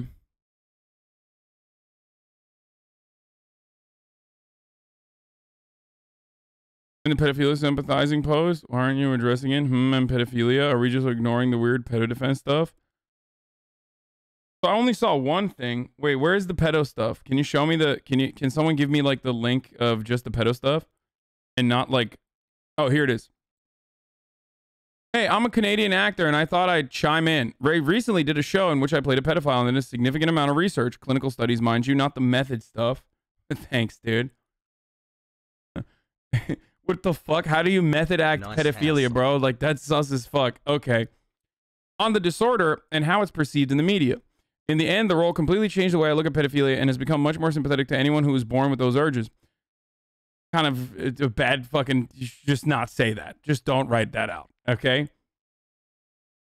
From a biological standpoint, it's no different than being gay. A small mutation in the genome that defines our sexual preferences. Depending on what area of the world you were born and what time, it might also been perfectly acceptable thing to act on those urges. Oh my god, these are like Nambla ass fucking... These are literally like Nambla ass lines, bro. This is so stupid. Depending on what area of the world we were born and what time, it would also be a perfectly acceptable thing to act on those urges. Now we all know that taking advantage of minors is wrong, disgusting and vile even. But with the exception of Germany, we are going about it completely in the wrong way. It's like we haven't learned anything by studying homosexuality. We're talking about exploring the same cures to pedophilia as we were to homosexuality 20 years ago, a la conversion therapy and whatnot. This is horrible, okay? Because a pedophile acting out on their desires or urges can never, ever, ever be compared to a gay person doing that, okay? You can't. And this entire post is just fucking devastatingly wrong. Oh my fucking lord. And anyone trying to defend it is silly as fuck. The only part, it's not a comparison of the acts. It doesn't matter. It doesn't matter. The only part of this that is like even salvageable to a certain fucking degree is the understanding that like we never, we don't have like good enough treatments or we don't even have a conversation about like how to fucking rehabilitate people that have pedophile urges that never act on it. You know what I mean? Like, it's just, that's it. That's the only fucking thing. But the comparison alone is just like, it's such a fucking understandably hot topic to fucking ever discuss without like choosing your words very, very carefully that, you know, making this comparison is like insane. And to the people who are saying like, oh, he's just talking about the cure. He's just talking about the cure. He's just talking about the cure. You're ridiculous. Like, yeah, the cures to homosexuality are not necessary. A cure to pedophilia is. That's the main difference. So you can't make that fucking comparison. Do you not understand that? How is this so difficult for you to comprehend?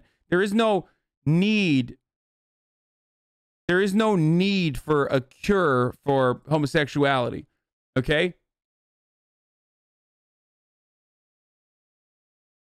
That is an inherently homophobic notion, an inherently homophobic idea. As a part of my research, I discovered that these people have literally nowhere to turn, even non-offending pedophiles. They cannot seek treatment in most parts of the world because the therapist or psychiatrist would be legally required to report it. Wait, where's the rest of it?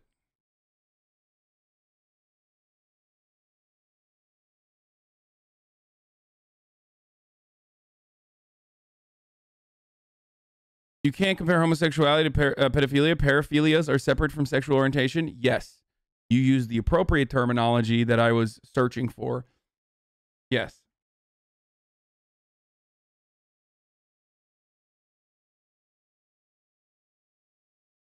It's like saying murderers don't need to be cured or some shit like that. What?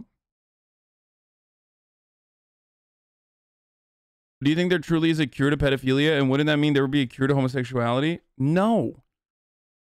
There is no, like, I don't think there is currently in the way that we understand it. I don't think there is a cure to pedophilia. There is a way to manage those urges, I guess. I would assume. It's not a sexuality, though. You got to stop making it seem like it's a sexuality. And depending on where you live in the world, sexual relations with children isn't even illegal. Oh, dude. It's weird how we've latched on to this narrative of morality and right versus wrong when we've only recently decided was wrong. Okay, dude. Okay. Oh, dude. That's fucking... That's some real Reddit libertarian hours, dude. Holy fuck. I mean, this dude is doing like the Noah Berlatsky approach here.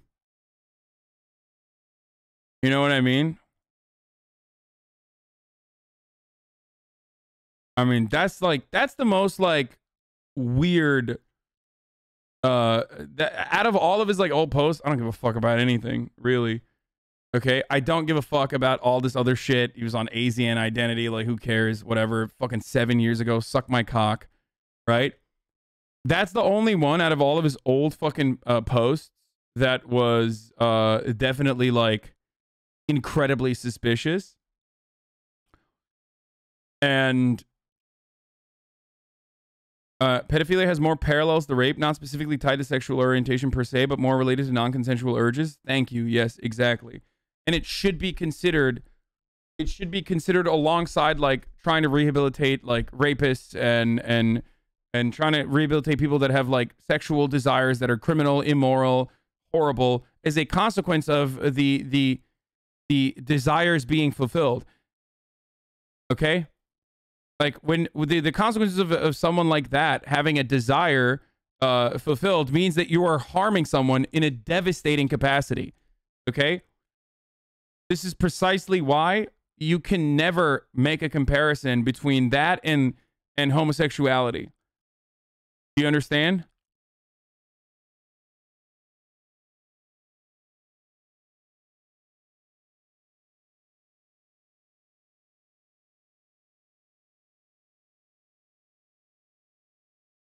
It's an analogy, not a comparison, for fuck's sake. Even the analogy, it's not good, though.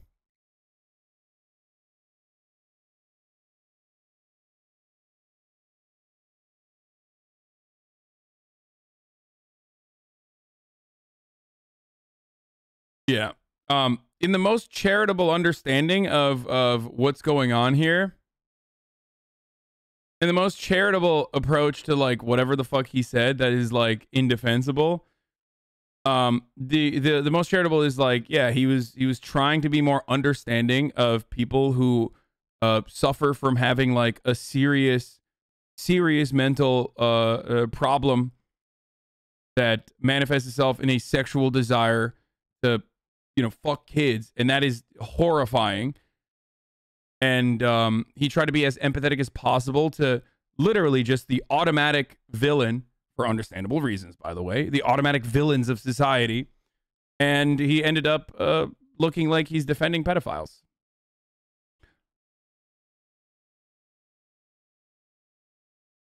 That's it.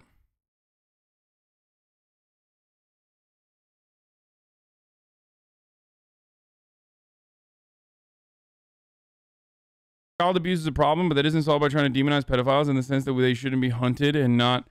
No, it's not the same with being gay or trans. To prevent those people from acting their urges and getting help is to create an environment where those people are comfortable come forward and ask for help without witch hunting.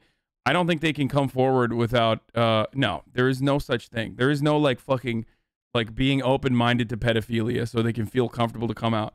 No, one thing you can do is have the government have a different approach than like hunting pedophiles, but instead kind of hunting them so that you can catch them before they act out on their urges and immediately move them into like rehabilitation, like immediately move them into medication and rehabilitation. That's it. That's the only thing I can think of is just like, it's the government having like services where like if you're Googling some shit that's like awfully sus, if you're Googling some shit that's awfully sus, boom, immediately they're like, authorities are here. Listen, you know, we're going to investigate to see that you have not ever done anything like this. And then, you know, we're going to take the appropriate measures and try to rehabilitate. Okay. But how can someone be rehabilitated if they never will be respected in society, even if they've never done anything? Can't people just use the same argument? You're stating against homosexuality, harming society? No, they can't. You can't, unless you're a fucking homophobe, you idiot. Unless you're literally homophobic. No, because there's no problem with, you know, fucking ass and getting ass fucked, okay? But there is a problem with fucking kids. How is this? How is this like? You're literally comparing rape to a consensual fucking act, dude. The fuck is wrong with you? Oh my god, dude! I got some like real fucking psychos in here right now. I think this is a real weird.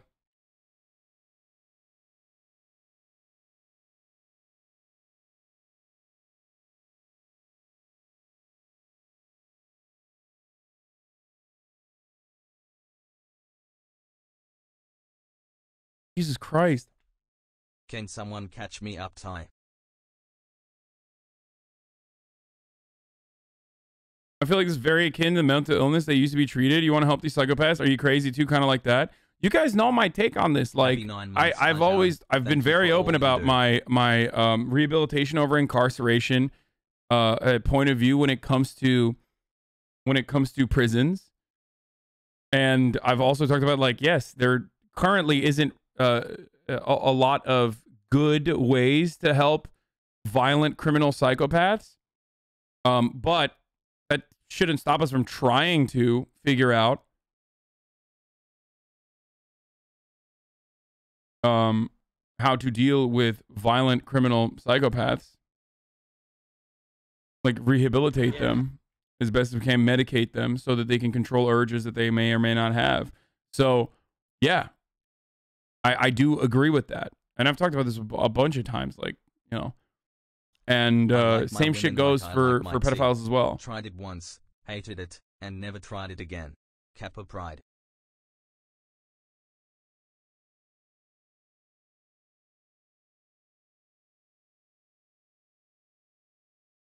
You're trying to say that it's the same as being gay because it is a sexual urge and they don't choose that way, but it's still wrong. Then say it's the same as being straight, dude. Like, because being gay is no different than being straight. It's a sexual desire. But hey, guess what? Being gay is very different than, you know, statutory rape of a minor. Okay? I can't believe I literally have to describe this. In 2021, in my fucking community of all communities. Jesus Christ. That is wild. I mean, it's actually shocking, but I guess it's still necessary to have this conversation.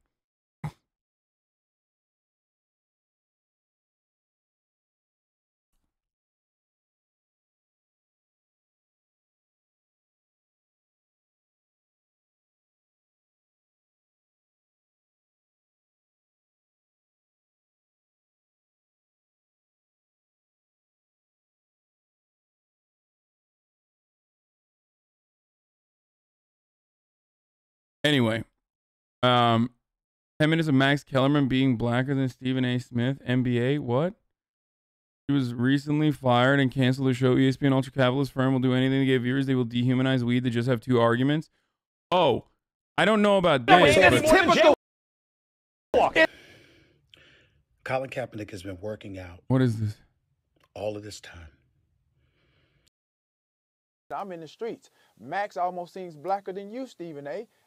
with what he's coming, you know, with this. What did he say? Okay, what? You know, with this. Jesus Christ, dude! What the fuck? Meanwhile, breaking news, Sacramento Kings' new big man, Zach Randolph, was arrested and charged with marijuana possession with intent to sell by the Los Angeles County Sheriff's Department on Wednesday night, according to police reports. Stephen A., talk to me. I'm shocked, first of all. I'm a fan of Zach Randolph. I'm shocked at the stupidity of him finding himself in this situation. I won't go off about the weed just yet. But this is an individual that has made well over $150 million in his career. I find it very, very difficult to believe that he was intending to sell. But in the end, it's inexcusable that he found himself in this position. Anyone with half a brain knows Zach Randolph. Let me go out on a limb here. Zach Randolph wasn't intending to sell weed. Okay, the profit margins wouldn't be enough for it to be worth his time, considering what he makes in the NBA. Everyone use your head. That has nothing to do with anything. That's because they can say that the intent was there based on the amount he bought, which should be nobody's business. But I consistently, when this issue comes up, you focus on the fact that the athlete was stupid because they know what was it. Why are you watching this racist ass shit?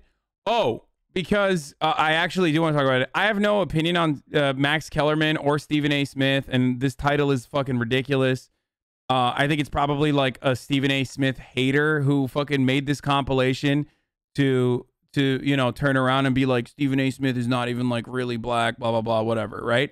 But the only reason why I'm actually showing this is because it does tie into what I watched last night, Malice at the Palace.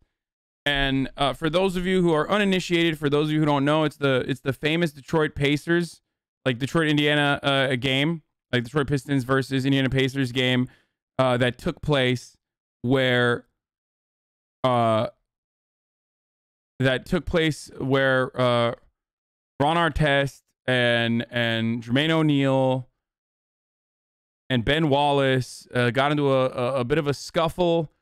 Then they actually turned around and you know, one of the fans fucking threw like a beer at Ron Artest as he was like winding down, and basically that re-triggered him to run into the crowds and start beating the fucking shit out of people in the stands. Now, I'm going to show you it because it's fucking awesome. Well, this isn't good. But the reason why I'm talking about this and how it ties back to like how NBA commentators are like fucking oftentimes incredibly racist is because of the media coverage of this action that took place. Yes, not Meta World Peace anymore. It's Meta Artest. He changed his name again during COVID. So it's actually Meta Artest. But like, you know, stop. Just shut up. It's November 19th, 2004. We're at the Palace of Auburn Hills in Michigan. The visiting Indiana Pacers are winding down a blowout victory over their rival Detroit Pistons. Garbage time got a little testy and a fight broke out. So before that even happens though, the fight breaks out because they're fucking destroying them. It's the fucking fourth quarter, okay? They're already like clapping them up in Detroit. They're embarrassing them. Right? They have an opportunity to win. Like, they have an opportunity to fucking, you know, become ring holders here. Okay. This is like a huge opportunity for the Pacers to just, you know, win the whole thing. And what ends up happening is Ron Artest runs up on Ben Wallace and fouls him, like personally and egregiously fouls him as Ben Wallace is going up for a layup. Okay. So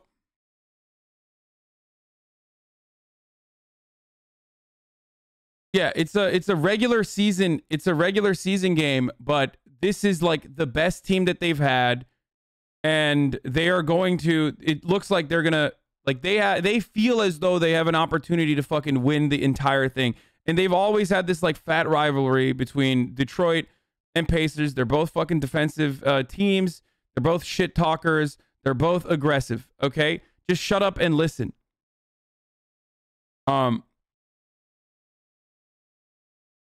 Yeah, they're the two best teams in the East, and at the time, Indiana had just won or had just lost the previous year.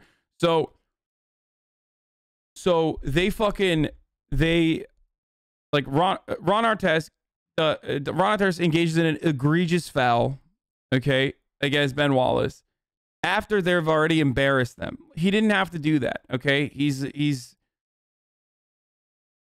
how do I describe it? Like, fouls like that you can have, okay? You can do fouls like that. It's just like not at the fourth quarter when you've already embarrassed this fucking team thoroughly, right? So he's being a shitty winner, okay? He's being a shitty winner.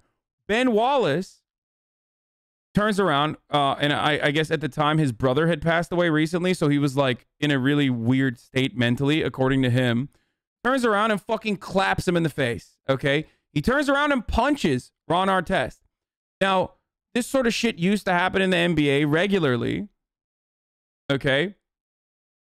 And it's just like a scuffle that would get dealt with. It would never like seep into the crowds.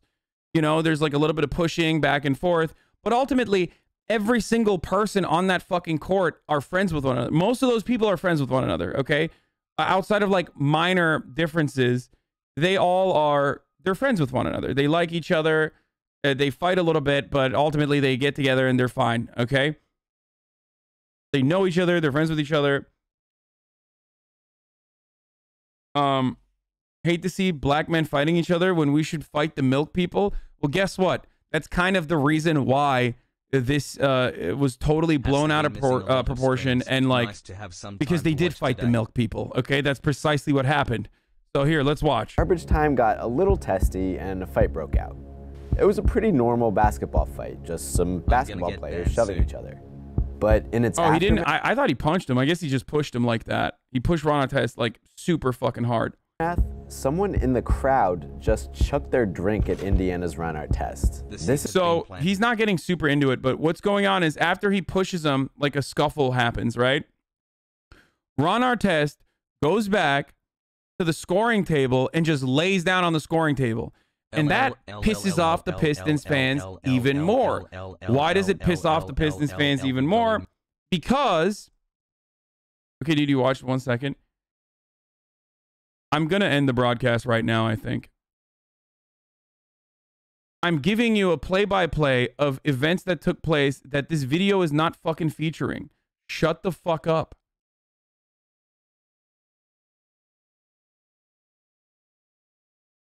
Just listen. Yeah, most of the fans are gone. The remaining fans are starting to come down to the come down closer to the fucking court. They're pissed off. They're angry. These details are important. So, yeah, how about you suck my fucking cock if you have a problem with me pausing, and get the fuck out of my community and get the fuck out of my chat, you stupid babies, okay? Shut the fuck up. God damn, dude. Sports weebs are like, please cover sports. Please cover sports. And then like the moment I fucking cover sports, you're like, let the video play. Shut up. Shut up. Shut up. Yeah. So Ron Artest lays down on the scoring table. He says he's laying down on the scoring table because he wants to manage his anger. That's what his therapist is telling him to do. You know, count. Start counting to 5. Take deep breaths. And, you know, renegotiate. 28K is good viewership. Don't get spoiled. It's not. Fucking lower than my regular average. Anyway. So, he gets down on the scoring table. That pisses off the Pistons fans even further. They find that really disrespectful. Ben Wallace at the time also found that really disrespectful as well. He thought it was like really, really fucked up. So. Chuck their drink at Indiana's and then someone chucks a drink at him. Test. This is going to become something else entirely. You probably know what's about to happen and what that will do to the NBA, its relationship to its players and to society. But what about what came before? Another way to understand the gravity of this moment is to know how these people got here, to understand what they've built before a grim turn of events tears it all down. This moment is about to detonate. Let's look back on what it will destroy. First, we should talk about what just happened. There was a fight, a regular old basketball fight. With under a minute to go, the Pistons were down double digits, but still had a few starters on the floor, including all-star center Ben Wallace. And Indiana coach Rick Carlisle was managing multiple injured players, so he hadn't totally emptied his bench either. I gotta pee, I'll be back. Ron Artest, Indiana's chief agitator, had been bothering Wallace and the rest of the Pistons all night, and he was still on the floor. And when Artest put a somewhat hard foul on Big Ben with the game already decided, Wallace lashed out. This had the potential to be a big deal. Wallace was really mad, and Artest can be unpredictable. And the refs, Ron Garretson, Tommy Nunez, and Tim Donaghy, didn't do a great job controlling the situation. Thankfully, Artest and Wallace's teammates seem to have settled things down. That includes Detroit's Rasheed Wallace, who's had some famous battles with these referees, but did them a huge favor this time around by breaking up what could have escalated into a brawl.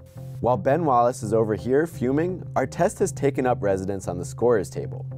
Artest is prone to erratic behavior, famous for fighting opponents and smashing a TV camera, but also for odd and kind of charming stuff like applying for a job at Circuit City so he could get an employee discount, or getting benched a couple games this season because he asked for time off to promote his rap album. The point is, Artest choosing this moment to recline on the scorer's table is weird, but not out of character, and probably better than him staying in the middle of things while tempers are high.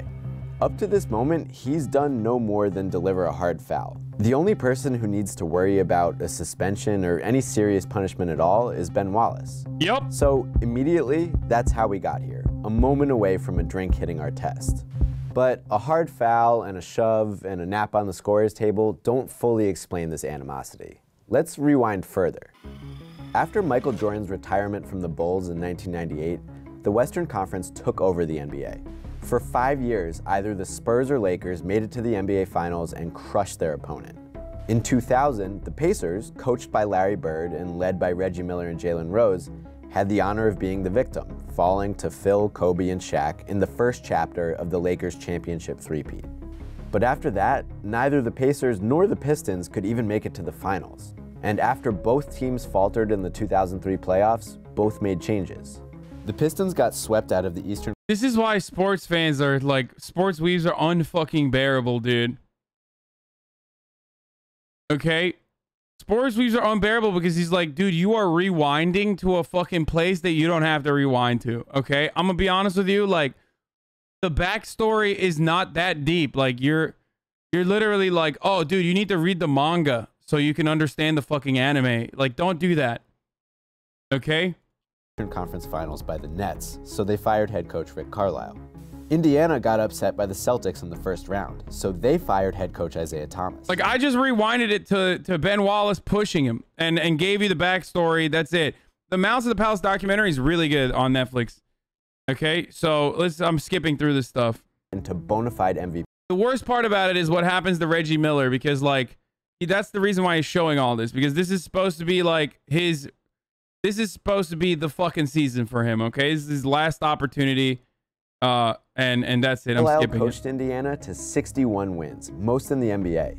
He commanded a defensive powerhouse, a genuine candidate to snatch the championship back from the Western Conference, whether the Pacers faced Kevin Garnett and the first-place Wolves, Tim Duncan and the Spurs, or a Lakers team that was by this point bloated with a comical amount of all-star talent. But first, the Pacers had to handle Detroit. After upsetting the reigning Eastern Conference champion Nets in a truly wild semifinal series, the Pistons met their old coach and his top-seeded Pacers in the Eastern Conference Finals. It was a hard-fought, defensive series that turned on a couple huge moments. The 38-year-old Miller came through with a heroic three to secure Game 1 for the home team. And his layup in the closing seconds of Game 2 could have forced overtime and set up a 2-0 series margin, but young Piston Tayshaun Prince, a breakout contributor under Brown, swooped out of nowhere for one of the greatest blocks in playoff history. What the fuck? I don't care. Against the wall, the Pacers snapped. Indiana lost a big early lead. Okay. Tonight marks the Pacers' 7th win in their first 04-05 season, hell-bent on getting Reggie a ring in his farewell year. Tonight marks the Pacers' 7th win in their first 9 games.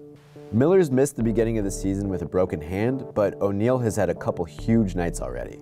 And Artest isn't just playing like an all-star and elite defender, he's started the year playing like an MVP, scoring efficiently, distributing, really performing at a superstar level through these first couple weeks. Tonight was a statement game, a chance to get on national TV and send a message to the defending champs that this year wouldn't be like last year. And message sent, I would say. And of course, Detroit sent a message right back showing they hadn't forgotten Artest's antics in Game 6 last season. The rivalry is strong, but the Pacers clearly have the upper hand. 2004's best regular season team is looking even stronger headed into 2005, and looking around, you can see it's not just internal improvement. This is Steven Jackson, a huge addition Indiana made this summer. It wasn't the huge addition of the summer, not in an off-season in which Shaq... I'm gonna lose my fucking mind. Okay, this video, I'm sorry. This video is only fun if you're like already a huge fan of the sport and like already knew this and all that stuff. Okay, none of this fucking matters, okay? The backstory is completely unimportant. What ends up here, where's the raw footage, dude? I'm just gonna show you what the fucking raw footage is, okay? This guy, okay, so basically someone fucking, do you have the raw footage? Does anyone have like the actual fucking raw footage? Which kind of sucks because it's like, it's back from, you know, whatever the year it was shot in. So you can't really see anything. Everything is like in 10p, but basically a fight fucking breaks out. They push each other, they shove each other, whatever. Ben Wallace is still fucking mad. He's like throwing his headbands and shit, okay? He's throwing his headbands. He's like still agitating. He's still trying to get in. Totally uncalled for. I want to see the foul again because it appeared Wallace was past him and Artest shoved him. And that's what Wallace took exception to, but you still can't react that way. You've got to let it go. That's a bad foul. It's a bad foul. Straight up. It's not a normal foul, but not that hard. And that's a fucking ridiculous push. It's not even a push, it's a face push. So it's completely unacceptable. Wallace can't react that way. Wallace is still charged up. Now Wallace. So now you got Ron Artest, now named Meta Artest,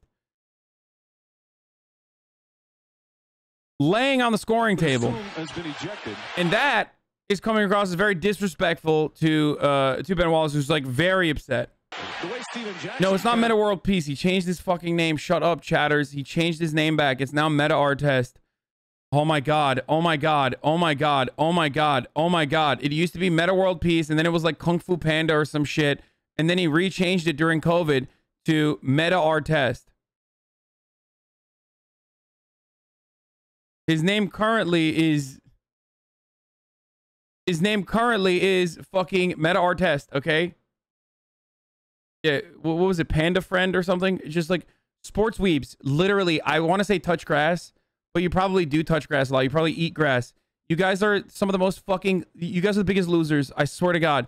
If you love sports, you are such a fucking loser. Please, shut the fuck up, okay? Jesus Christ. The only difference between you and like an annoying fucking weeb is that the annoying weeb at least kind of understands that they're like over the top and they're like a little bit of a zealot and they are luckily bullied into not being able to, you know, be as weeb-like in public. But sports fans are not bullied. So they fucking literally think this is a normal behavior. It's not. It's literally not a normal way to operate, okay? You are so fucking annoying. Shut the fuck up. Fuck. This is why I stay the fuck away from sports. They should eject him as well. Yes, it's Meta Sandiford Artest now. They need to somehow find a way to get this game over with as quickly as possible. The problem is, if Wallace is ejected, I'm not sure. He'd have to walk past the Pacer bench to go. Now Artest has jumped over the score. So someone throws a fucking drink. Well, not someone. It's actually this guy. Turns out that guy threw a fucking drink at Ron Artest. Ron Artest literally fucking jumps over like 3 bleachers at the wrong guy and just fucking compsters him, dude. Brings him down. Now the guy is being testy, the one who fucking threw the beer, who also cold cocked him. More drinks are being thrown. Boom! All of a sudden, we got backup. We got backup, boys. Security trying to somehow restore order. Fans and players are going at it, and the players trying to help each other out. Bedlam. Chaos. 3 cops to the entire stadium. Nobody knows where the fuck security is. Okay. All hell breaks loose. One very fast forward a little bit further. Oh, what a sad scene here at the Palace. Fans are going crazy. They immediately fucking get Ron Artest out of there. Security like puts him in the back room like. Pistons bench. It's a fan on the court. This is very So now fans are fucking rushing the court. dangerous. Security pulls Ron Artest away from the fans. Ron Artest has a look in his eye that's very scary right now.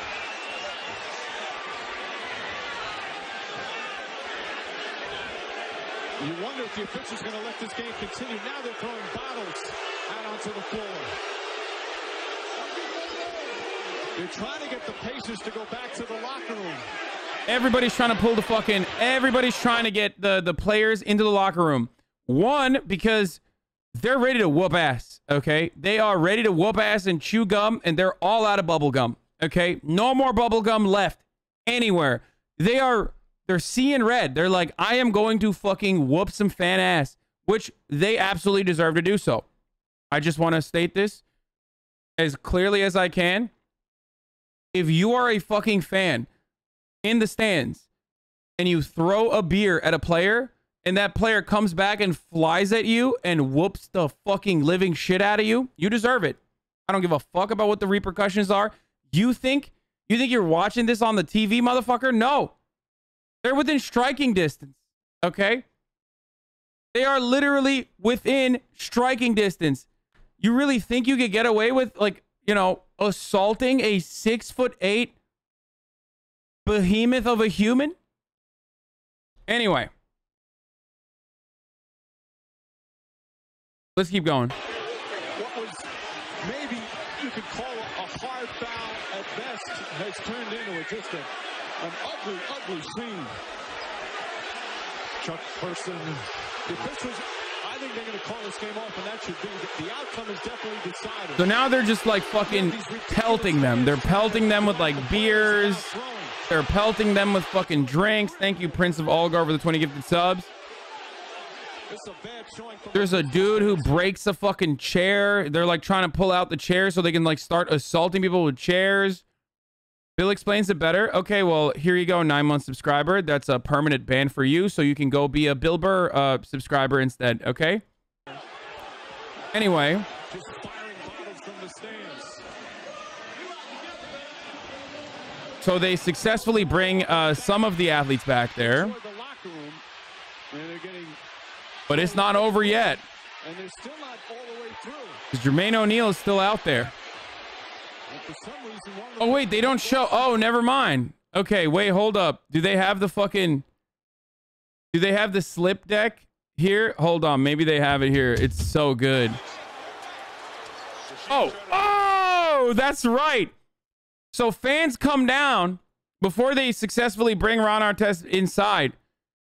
So they pull him off the crowd. They pull him off the bleachers. Okay. So he's just like, he's on the court. And that dude comes up and tries to square up. Like, can you imagine being like a fat, you know, barber, whatever the fuck this guy's profession is, and like trying to square up with Ron fucking Artest, dude? Are you insane? Are you out of your fucking mind, dude? Are you out of your fucking mind? So Ron just claps the fuck out of him. And there you go. You miss it right there. They don't show it, but this dude almost died.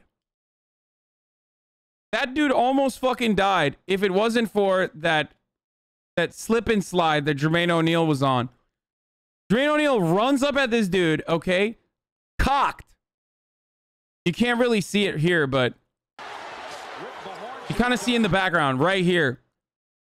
He runs up at this dude, ready to fucking go, and he fucking slips, and he does not connect.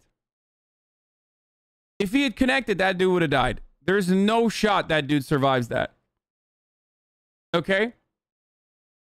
That fucking slip literally saved that man's life.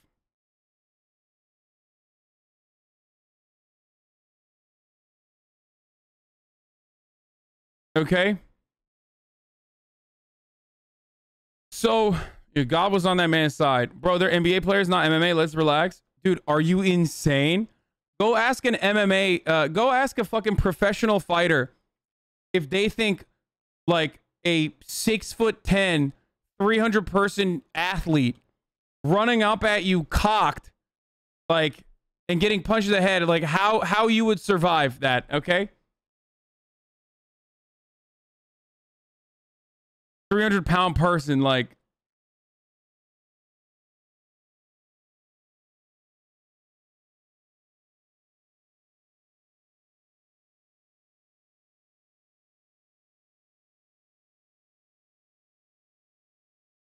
get punched in the face by someone that's 7 feet tall, you'll be fine since they're technically not MMA. Yeah, like, what a stupid fucking take, dude. Anyway, one of the dudes gets punched so hard they have to be put in a fucking neck brace. Like, what are you talking about, dude? Like, that's such a psychotic take. Like, it demonstrably was devastating for the people in the fucking crowds.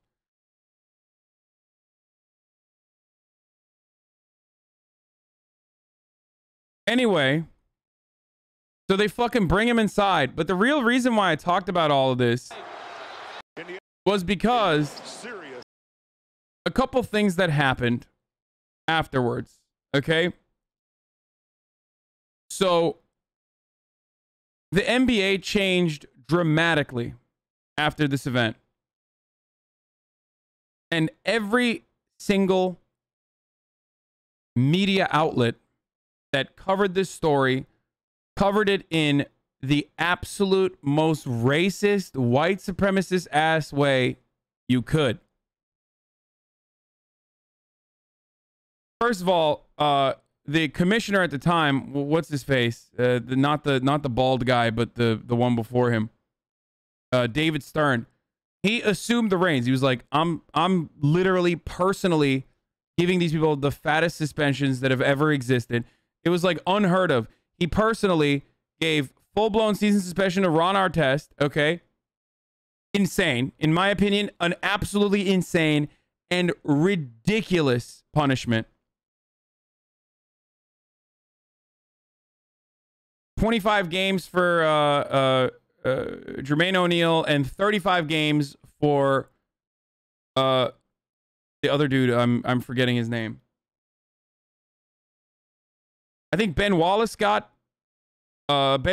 also got a suspension as well, but not to the same degree. And the reason why you know this shit was racist, Steven Jackson, the reason why you know this shit was racist was because they didn't just issue these suspensions that were unheard of. They also implemented a fucking dress code. Okay? They literally implemented a fucking dress code immediately. No more. None of that thug shit. Like, and when I say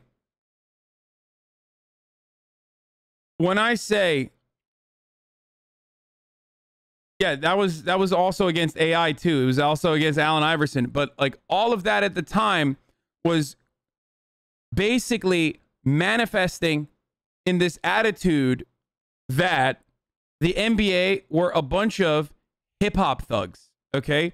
And these were the actual fucking terms that, like, grown-ass white dudes in the media were using to speak about these incredible fucking athletes, these incredible black athletes. They were all around the media, from Keith Olbermann to like every single fucking person, kept saying these guys are hip hop thugs. They're behaving in this like hip hop thug fashion.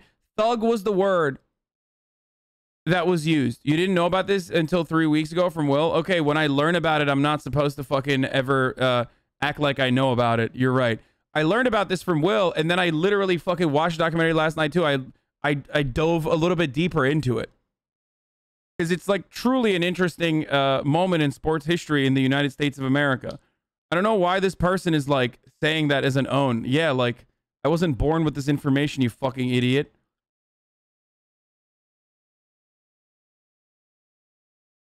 So basically, I can't believe, yeah, this guy fucking shamed me for knowledge, dude. Thanks. So, bro, imagine fucking not being born with this information, you fucking idiot. They kept saying,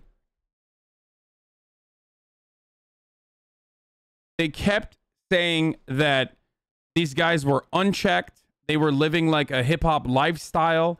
They were unhinged. They were thugs. Thug was the word that they used over and over and over again, you know, as a substitute for the N-word, okay? Straight the fuck up. Let's keep it 100. Let's keep it real. And the backlash that this created within the media, from all ranks of media, from like Fox News all the way down to like CNN, every single fucking, and ESPN nonstop playing it, was the reason why, you know, or people thought that was the reason why they were doling out these like insane punishments. Part of it that was incredibly frustrating, watching it from the future for someone like myself, is that I don't think they were at fault at all. But the biggest reason was because, like, when basketball players fight each other, it's one thing, but you can't punch the fans, because those are the ticket holders, baby. Those are the fucking people that pay, right? They put the interests of, or they put the sanctity of fans over their own workers, dude. That's how you know how little they give a fuck about the players. They put the protection of fans that deserved an ass whooping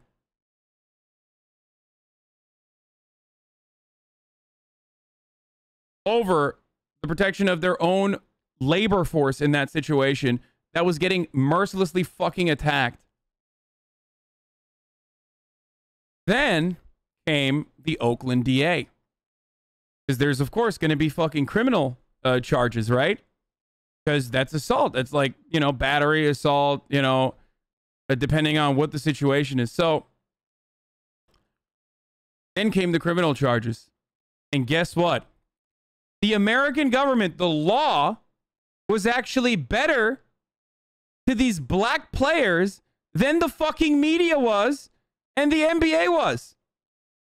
They fucking absolutely ass clapped. They combed through hours and hours of footage, found every single fucking person, or Oakland, the Oakland County prosecutor in Michigan, right? I think. Yeah, Oakland County in Michigan. They combed through hours and hours and hours of footage, and they fucking found every single person, dude. A dude that fucking ripped the chair got, like, you know, assault with a deadly weapon, like, or some shit like that, like a crazy charge. The dude that originally fucking threw the first beer, they found out it was the DA's, like, neighbor's boyfriend. So he personally figured out who the fuck it was. And they fucking clapped their asses up. And that's when, like, the attitude shifted a little bit. But just remember that, like, the government saw what was going on here and saw exactly what you and I saw, which is a bunch of fucking players getting, like, defending themselves and fighting back. The guys in the end, I think, were banned from the games and stuff, and they're still bitter as fuck, and they were like, oh, I did the right thing, whatever. I don't care about the guy who threw the beer, but was the guy who attacked behind him also involved, or was he innocent? No, the guy that was, like, attacking Ron Artest from behind was also was like, they also tried to cold cock him from behind, so he got, like, double charged. Yeah, it changed a lot of police in stadiums too. If you throw anything, no matter how small, you get banned for life. Ron Artest didn't even get a criminal punishment for clapping the dude that squared up with him. The dude that squared up with Ron Artest, like, the DA basically said, in the eyes of the law, you deserve it. You can't run up to a fucking dude in an intimidating manner, in an instance like this, in a chaotic situation like this, with your fucking, you know, fist raised up and not expect to get clapped up.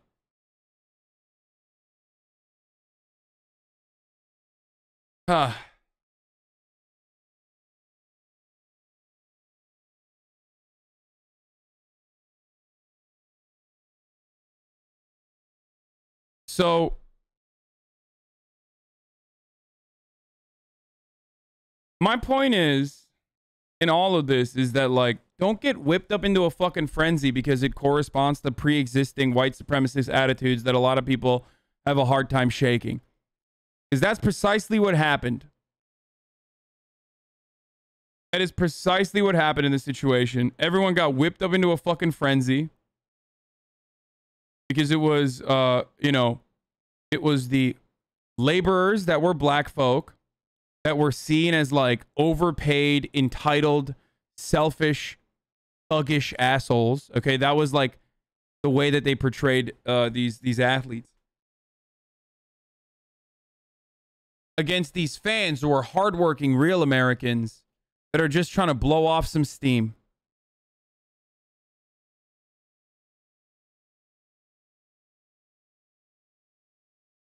And stuff like this still happens.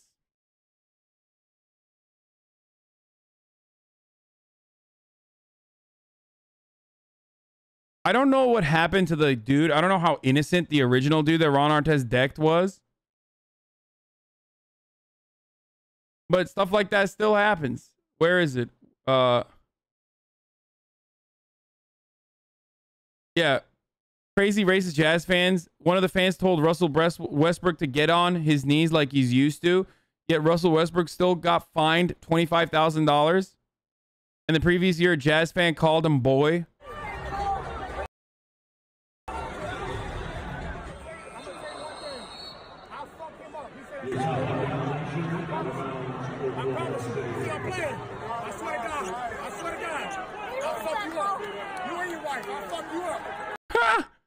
Fuck your wife up too. That's right, dude. You fucking deserve it, bitch.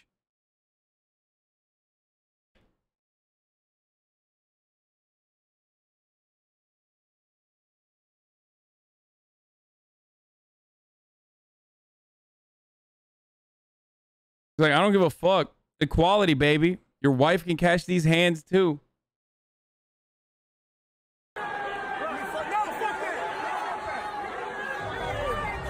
How it started was a young man and his wife in the stands told me to get down on my knees like he used to. And for me, that's just completely disrespectful to me. I think it's racial. I think it's just inappropriate in the sense of there's no protection for the players. I think there are a lot of great fans around the world that like to come to the game and enjoy the game. And there are people that come to the game and to say mean, disrespectful thing about me, my family. For many years, man, I've done all the right things. I've never done anything to hurt or harm anybody. I've never been in any trouble. Never fought a fan. Been in the league 11 years, clean slate. Like that's just one video, but throughout the whole game, since I've been here, especially here in Utah, every time I come here, there's a lot of disrespectful things I said. And for me, I'm just not going to continue to take disrespect from my family.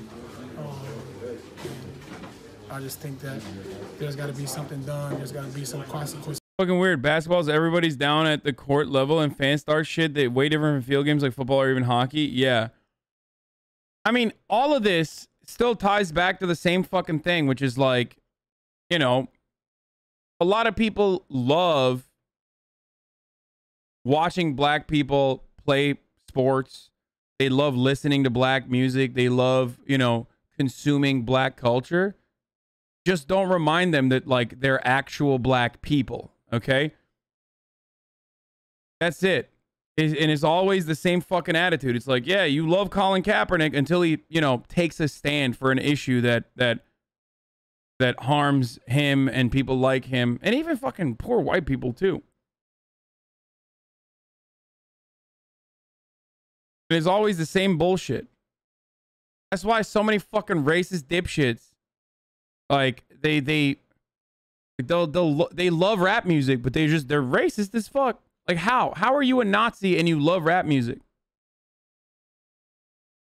If you're confused by that, it's because, you know, they just want them to shut up and dribble. They want them to shut up and sing, you know? They just don't want to fucking be reminded of their humanity.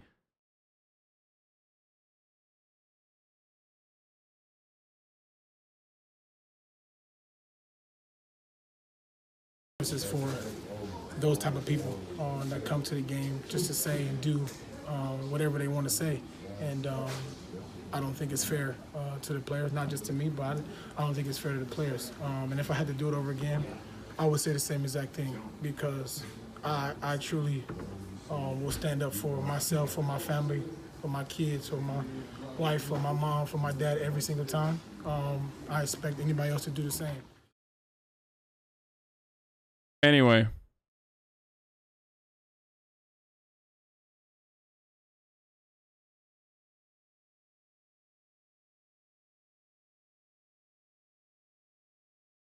Yeah, that's the other interesting part about it, too. It's relatively normal for white-dominated sports to fight during games, whereas black-dominated sports, it is frowned upon by the media and the public.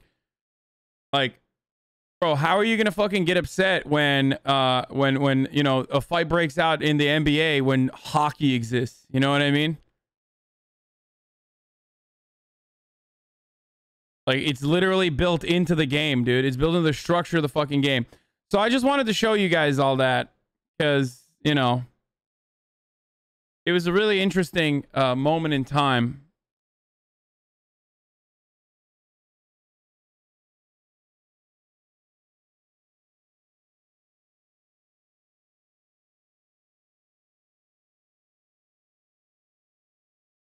But I really do think that, you know, you should be allowed to get your ass beat. I like if you try to fucking assault a basketball player. Wait, hold on.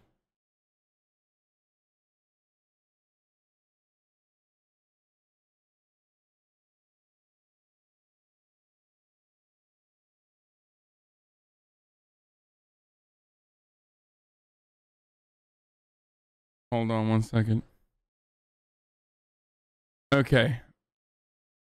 All right, let's watch some fucking Dave Rubin and then we'll look at the HOGWATCH. The reason why I didn't look at all the HOGWATCH, the reason why I didn't look at like a lot of HOGWATCH when I said I was going to is because it was a massive failure. It was a gigantic failure. You're wrong about hockey. You can only fight if the other guy is willing.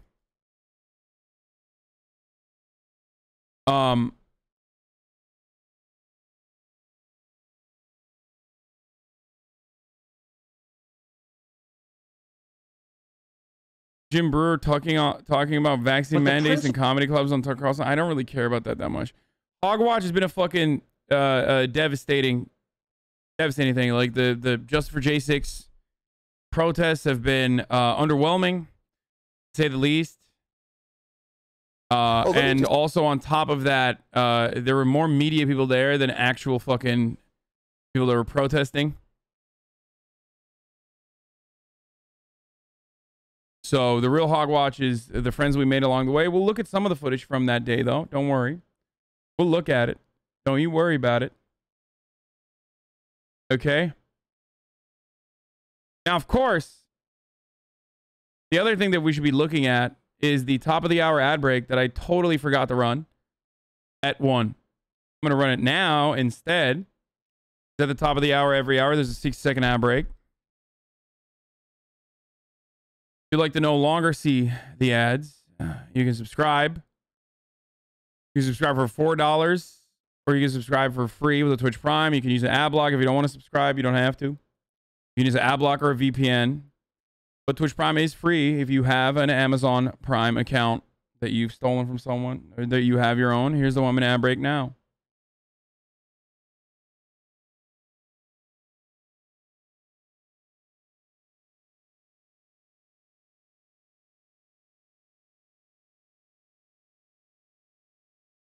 We will do the WWE Vice plane ride from hell, Dark Side of the Ring video. Yes, we will watch that later today. I swore I was listening to you twice and I realized my mother was listening to your video about AOC's dress. Oh, hell yeah. Your mom watches me too? That's dope. Just tease out one other thing. I heard something very interesting this morning from a very reliable source that sometime next week, something new Jordan Peterson is just going dropped. to be announced here in California. Have I New Jordan Peterson just dropped? Yeah, back in fucking May 22nd, 2020, dude. Thanks for the new video, chatter. Oh, okay, let's watch the real fucking hog, David Rubin. I already said too much. Oh, let me just tease out one other thing. I heard something very interesting this morning from a very reliable source that sometime next week, something amazing is going to be announced here in California. Have I already said too much? That was too much? I've said too much. Larry Elder, yes, that is right. Larry Elder, the sage of South Central, as he says, lifelong and lifetime California and Los Angeles resident. He is running for California governor. The main thing that I'm going to devote my time and my life and my energies and probably this show to over the next 13 or so days is the recall of Gavin Newsom. Newsom, I'm here. Bro, this guy literally keeps posting the same link again and again. He goes, wrong video, sorry, and then reposts the same video. Dude, figure it out. I'm one of your constituents. I'm attacking you. You're awful. I cannot wait till you're recalled. There's a moment happening in California right now. And as they say, as goes California, goes the country. Mr. Larry. Is that the saying? Is that actually the saying? That's crazy.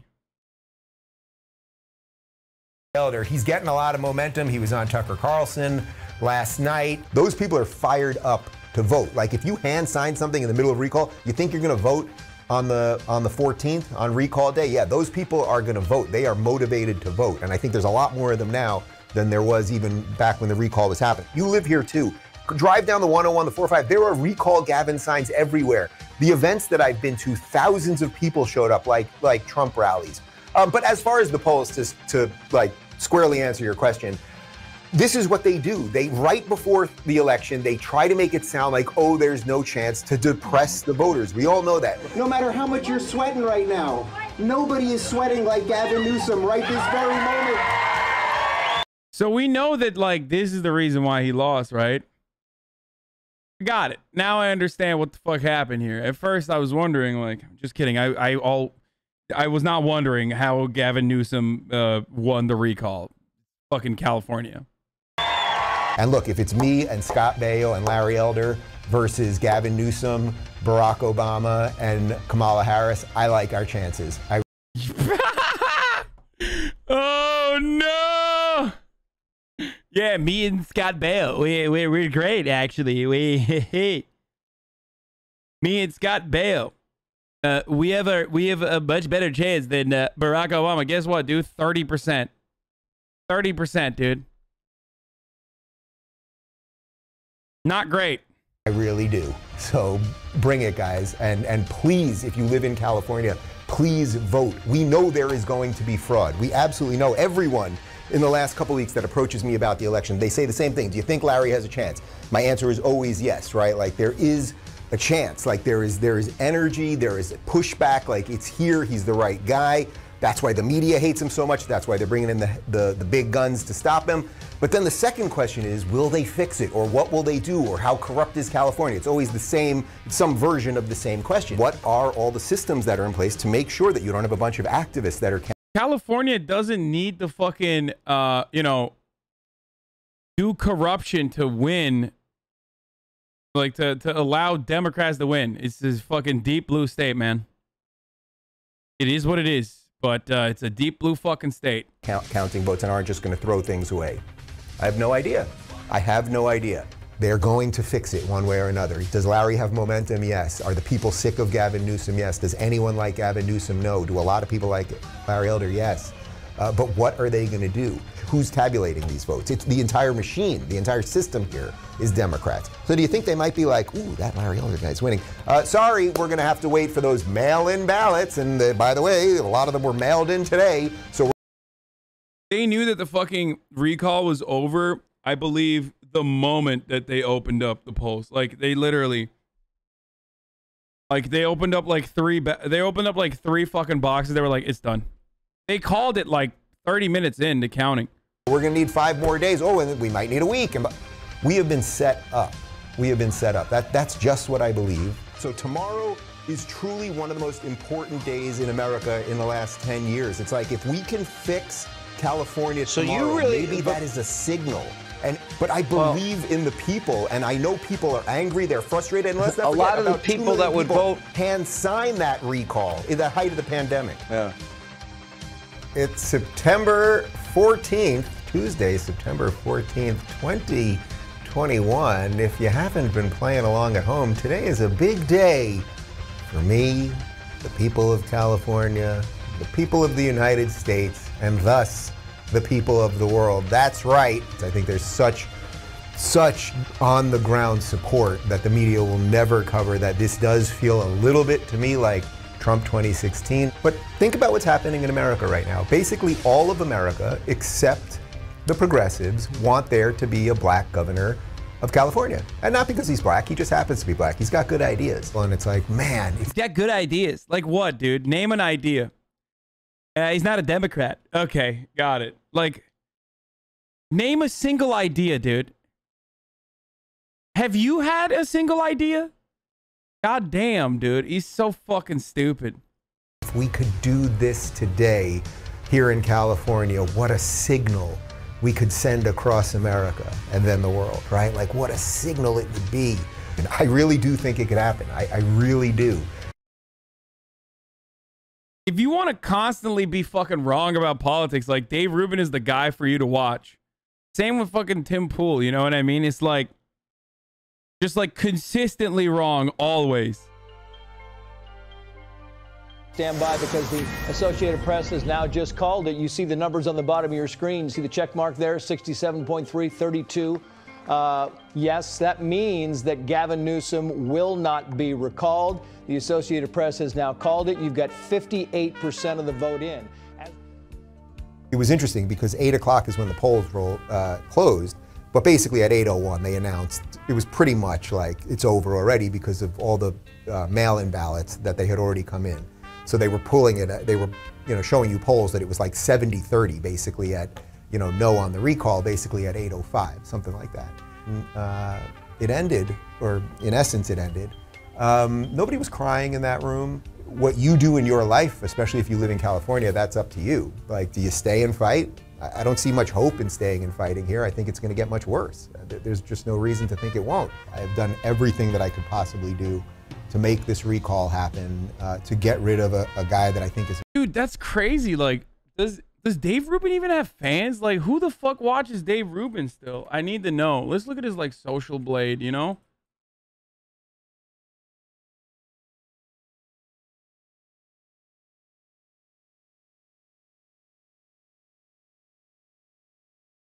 It's not bad. I mean, it's like he's getting like 300,000, 1.4 million 1 million video views a day. You got to look at yours now. Wait, hold on. I just want to look at his channel first before we do that. So he's got 1.6 million subscribers. Okay.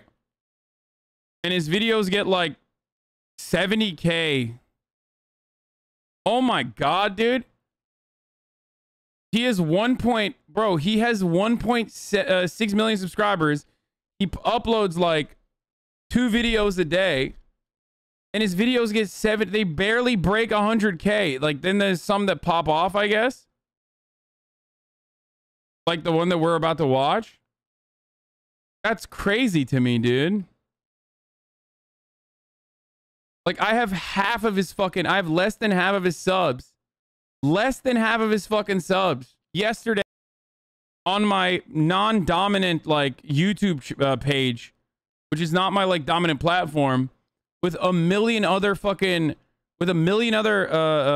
channels that... With a million other channels that are, like, taking up a lot of the fucking view counts, too.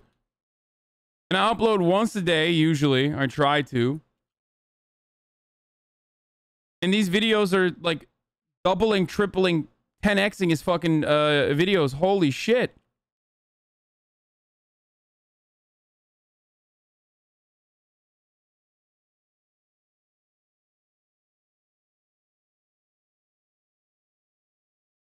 Like, what does he think is going on? Like, what kind of power does he think he has with respect to, like,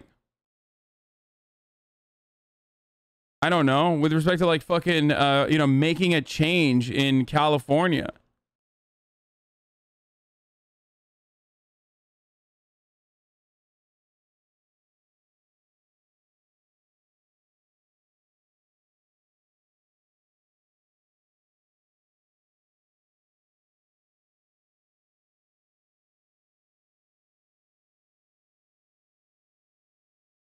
Let's go back to this. It's a really terrible governor. Again, I'm not sitting here like, oh, this is the greatest day and there's so many, like, look on the horizon, like things will get better. I'm not really sure how I feel about that here in California right now. Actually, I think things are going to get a lot worse. I think they have the bad forces and the forces that I've been fighting against, that I believe to be the wrong ideas, like they're strengthened in California right now. But what sits next to that for me is that I feel like I personally did what I felt was right, and there's value in that. That no matter what happens right now, I know that I did what I thought was right. Like, I really did. I did what I thought was right. I'm not thrilled with the day. I have to really think about a lot of things in my life and you know, talk to my team about the future and what we want to do about Cali and all of that stuff. Like, that's all legit. And I will say one thing, you know, I crap on California a lot for obvious reasons, the taxes, the regulation, the homelessness, the whole thing. California does have the best laws around surrogacy, especially for same-sex couples in the United States. Significantly better than places like Texas and Florida. Yeah, why don't you go there, pussy? Come on. I thought it was say his name, say her name. Wasn't that a thing? When a black person is shot, say her name, say his name. Well, they committed an assassination of Larry Elder here, a career assassination, a reputation. What the fuck? Yo. Dude, I love when conservative white people try to fucking talk about like black issues. For a lot of the anger that I drum up from, you know, black Twitter or you know, certain fandoms every single time I you know, have a fucking statement that is like along the lines of like acceptability that is that crosses the boundary. At least I don't say fucking psychotic shit like this, dude. You know what I mean? Every time a white conservative, or even actually black conservatives too, every time conservatives try to talk about like black issues, they invoke like some of the most insane analogies that immediately self-report their actual perspective. Like, Larry Elder got character assassinated, and this is similar to like, you know, like an innocent black kid being murdered by the cops. Holy fuck.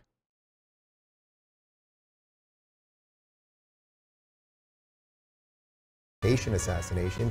Joe Biden refused to say Larry Elder's name as he's calling him a clone. Dead body found near Brian Laundrie's residence. Listening to the police scanners now. Okay, chill. We don't know anything yet. Of Trump. We'll get into it afterwards. One of the reasons that I think that they purposely didn't say his name. Dude, are you okay? Pro-black roll today to do damage control that you're not racist to the barbs and black Twitter roll? Lol. Let's see when this fucking idiot... Oh, following since 14 minutes ago. Yeah, maybe that's the reason why you're like, oh, you're on a fucking roll today. I literally talk about fucking black issues and issues that relate to social justice every day, you fucking idiot. Like, that's the only thing this is a self-report that you're a random fucking Twitter user that came in here and is like, oh, I'm pleasantly surprised. Dumbass.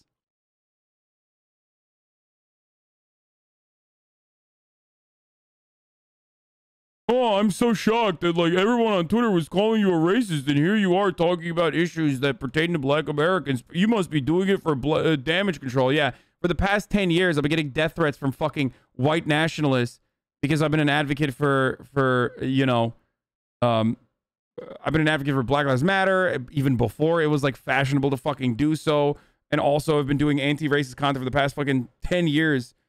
So that like one day black Twitter call me fucking racist, and then, you know, I'd have some footage to back me up. Idiot, dude. Is they don't want you to Google Larry Elder. You know, I really mean that. I know that might sound a little nuts, but I mean, Joe Biden, disgusting. It's actually disgusting. We forget everything else that I've said here. There was a black man was the leading candidate to replace Gavin Newsom in the largest state in the United States of America. And yeah, I was literally pro Black Lives Matter when Obama was calling Black Lives Matter protesters thugs. It was certainly not fashionable to do so for anybody, but that doesn't mean anything. Obviously, I'm still like, even if a black person is anti-Black Lives Matter, they still see a much more devastating impact of police brutality, specifically racially targeted police brutality, than I do. So that's the reality. So it doesn't even matter. So I get that. I understand that. Just, you know, don't think that I'm a fucking racist, though, idiot, because you saw like one stupid fucking tweet from dumbasses that are trying to defend their favorite person, hyping up a white nationalist. Tell us we're all racists. Refuse to say his name. They're awful. They're awful. If you looked at the media hits, you know, we played the thing yesterday. If you Googled Larry Elder's name, just hit piece after hit piece after hit piece after hit piece. So that's what we're up against. But David beat Goliath. And I'm David. David beat Goliath. He loves saying that.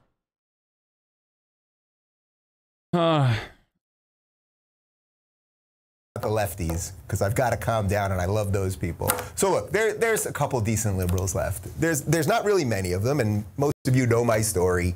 And I generally like decent liberals, not woke progressive maniacs, but the few decent liberals that remain. I come from a family of what I would say are old school JFK liberals for the most part. These people exist, but many of them, I would say at this point, have woken up and have said, you know what? I don't agree with everything on the conservative side of things. I think abortion is one that a lot of them are really concerned about. Most of them have moderate beliefs on when. It's like, I like liberals that are racist. He's like, you know, I like liberals, but like not the crazy ones that care about, I don't know, equality and social justice. I like liberals that are just like racist as I am. That's the kind of liberals I like. Why can't liberals be more racist? You can do an abortion, say 12 weeks, something like that. That's what I lay out in my book, and I know conservatives don't agree with that, and yet I still get invited to conservative events, and they don't throw eggs at me while wearing gorilla masks. So I think most decent liberals at this point have seen what time it is and are leaving, and the progressives can have their increasingly small group of hysterical lunatics that just have a lot of power. Like, I remember when he used to call himself progressive and say that liberals are regressive, okay? That was his original branding, was that the real progressives are classical liberals. The real progressives are the real liberals like myself, not these like people that, you know, fancy themselves lefties or fancy themselves progressives. Those guys are actually regressive. That was like the original grift. Some of you are too young, or maybe were like, you know, Sargon of Akkad fans back then. But that's literally how he used to call it. Like, he was like, everyone at TYT is the regressive left. That's why I left. It's like, no, you left because you wanted to do your own thing. Power because they scream and they control the institutions. Well, then there's guys like Bill Maher. Bill Maher, who I've admired for 30 years probably, really since I was probably like 12 or something, and I started watching Politically Incorrect, and I was getting into stand-up comedy, and he's been the champion of liberalism, right? And even right now, he fights against wokeism, he fights for free speech, so he's right on a lot of these things, but he is struggling to figure out what time it is. And he sort of addressed that on the show. So let's play the video, and then I will analyze. Yeah, I'm shocked that, you know, David Rubin would be a fan of Bill Maher and hold him up as like, you know, the best kind of liberal you can be. That's because I always like to hear who a good ally is and who a good liberal is from a guy who has been basically branding himself as like not a liberal for the past 5 years, 6 years. You know what I mean? That's like, I want to hear who the best liberal is from fucking Madison Cawthorn. Like, that's who I'm sure they got a good idea. Like, why would anyone be like, oh yeah, this is a good video? Analyze the chat. I mean, to me, when people say to me sometimes like, boy, you know, you go after the left a lot these days. Why? I'm like, because you're embarrassing me. That's why I'm going after the left in a way you never did before. Because I don't think Bill Maher understands that, like, his entire existence is just straight up embarrassing. It's not like Like, the left could try as hard as they want to try to embarrass this motherfucker and would fail to do so. Because he himself is the most embarrassing person. Because you're inverting things that I'm not going to give up on being liberal. This is what these teachers are talking about, that you're taking children and making them hyper aware of race in a way they wouldn't otherwise be. I mean, I saw last night on the football game, Alicia Keys sang "Lift Every Voice and Sing," which now I hear is called the Black National Anthem. Now, maybe we should get rid of our national anthem, but I think we should have one national anthem. I think when you go down a road where you're having two different national anthems, colleges sometimes now have many of them. What? What?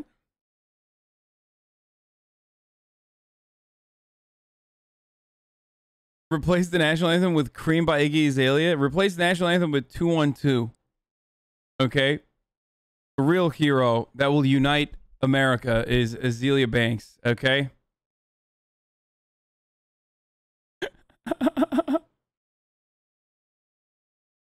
Have different graduation ceremonies for black and white, separate dorms. This is what I mean, segregation. You've inverted the idea. We're going back to that under a different name. We've literally never, like, what, like, there's no two national anthems. What the fuck is he talking about? Bill, you have to understand what's going on here. First off, I just want to say thank you for repeating everything that I was saying 5 years ago, right? I've been screaming about this stuff for 5 years. Watch my Why I Left the Left video from PragerU from 5 years ago, okay? Please watch my video from 5 years ago, Bill. Come on, please. Come on my show, Bill, please. I bet Bill would go on a show because he's such a fucking... I mean, Bill Maher would not go on a show because he doesn't have the metrics. And, you know, he's a little clout goblin himself. But please watch my video, Bill. So that's nice, and I know that your guys watch my show, so I'll talk directly to the producers of the show. Everything that Bill said there is now conservative. Yes, we shouldn't have two national anthems. I don't know what he meant by we should maybe change our national anthem. No, we shouldn't.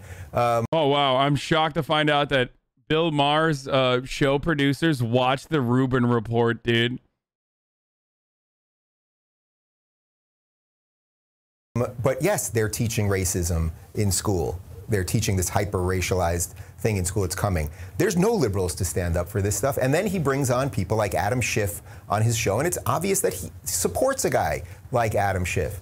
And we see this with all the liberals. A guy like like Joe Rogan, for example. And these are not, I'm really trying not to make these personal attacks. I'm trying to talk about this in the idea set of what these guys talk about. Joe Rogan, in an odd sense... Bro, teaching racism is just teaching American history. The problem is, like, all these motherfuckers are sad because, or yelling. Well, one, they don't even give a shit. Like, they just literally don't care. They're only doing this because it's clicks, because, like, you know, that's what the hogs are trained to care about, right? But, like, yeah, if you're going to teach American history adequately with respect to the truth, then, yeah, it's going to kind of look like a how to do racism seminar, you know? It's just American history is very fucking racist. Like, I don't know how else to put it. Like, it's just racist, dude. Sorry. Like, why are you running around like a fucking Daughters of the Confederacy person trying to whitewash American history? Did the right thing because he was a Bernie supporter, which made no sense. Did Ray invite you to her merch shoot? She did not. Dude, I'm not clouded enough to be a part of these activities. You don't understand.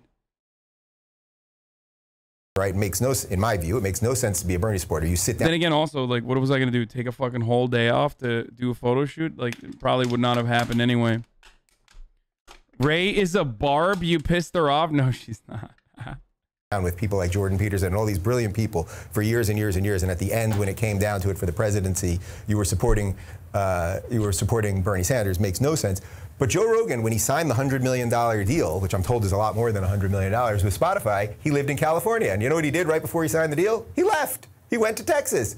But the thing that he was telling everybody to vote for, that what I don't understand is, like, That's not how that works, though. Like, if he got $100 million, he still paid California taxes for that. I guess maybe it's not upfront.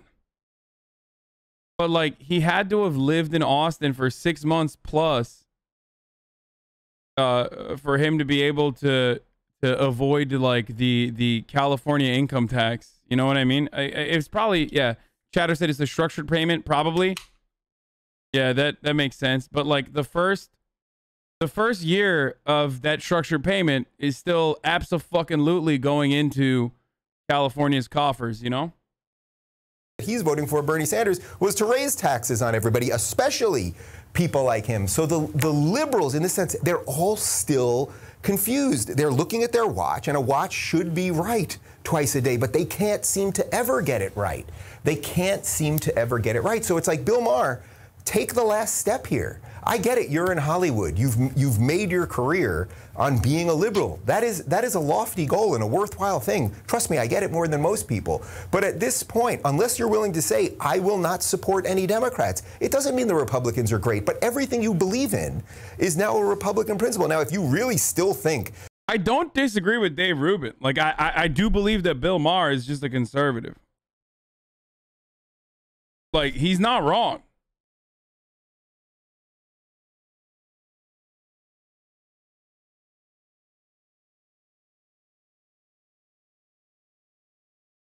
It's just that Bill Maher is a conservative. And he has been for a very long time. So I personally don't give a fuck. Didn't David ask you, or was it Kyle, what your end goal was at TYT? Dude, every time we watch Dave Rubin videos, I am reminded of, like, you know, shit that he did in the past.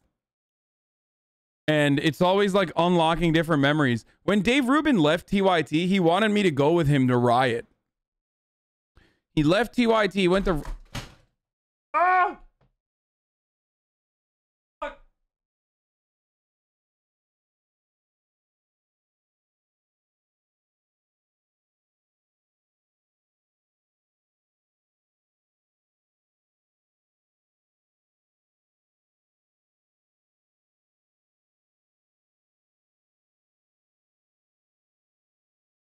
My PlayStation 5 controller fell. No, it's okay. The only thing that broke is... Luckily, nothing broke, but the Warhammer figurine that I was holding right there, it, like, became dislodged. I'm gonna have to put it back.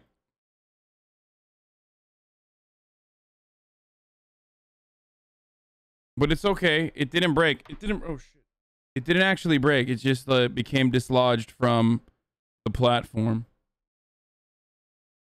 Oh, I love this thing, dude. It was like, the reason why it's like right there is because, like, the reason why I put it right there, right next to me, is because I love it so much. I'm glad that nothing bad happened to it. It just like became dislodged from the...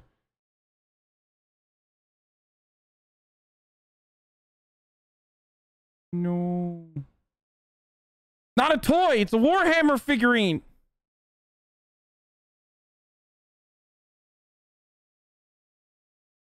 Anyway. Someone brought a gun to the HOGWATCH? Yeah, I saw that. Yeah, Russell Brand is like being a hog too lately. I know that too. We'll get to that. Okay. So let's finish this video. That high taxation makes sense. If you really still think... Oh, when Dave left TYT, he went to Riot. And this is before, this is like when he was trying to figure out like what he wants to do rhetoric-wise, like, you know, where he's going to go. Not broken, it's dislodged, lol. Yeah, that's what I'm saying. It's not broken.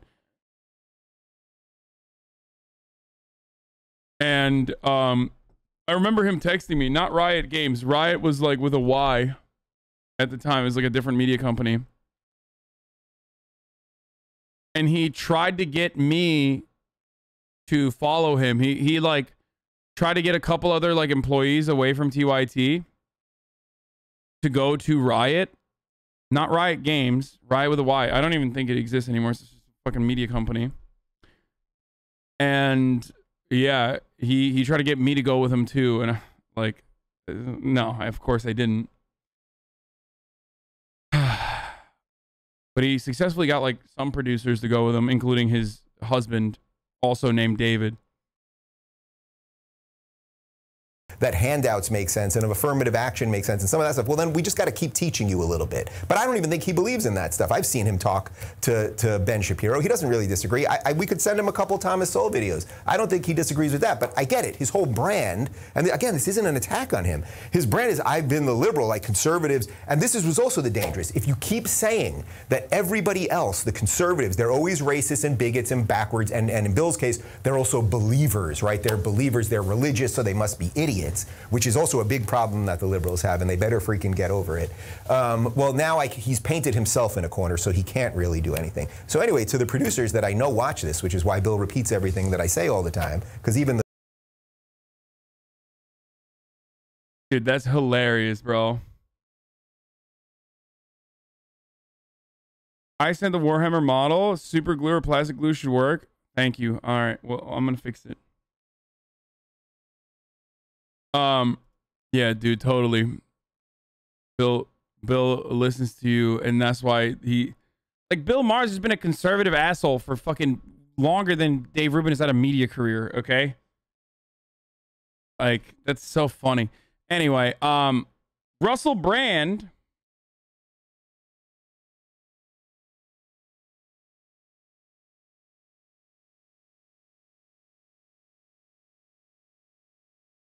Russell Brand's a bit of a hog now. He's always been like the holistic guy, you know? He's always been crusty. I mean, look at those fucking V-necks, dude. Like, what do you expect from a dude who wears a fucking V-neck like this? Honestly, like, what was your expectation that a guy who wears a V-neck down to his fucking nipples, like, you thought that that guy was going to be normal about, like, you know, medication? No, of course not.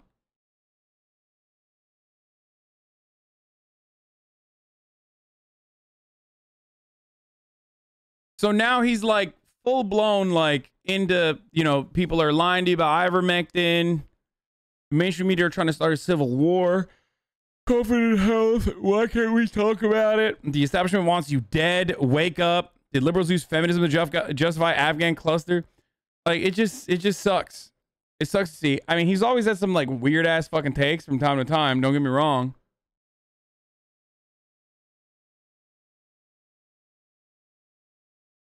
What the fuck? For a few hours this weekend, this was our community. Thank you to everyone who huddled together in a field next to the river with me. I think we're building something really special. Oh my God, is he building a cult?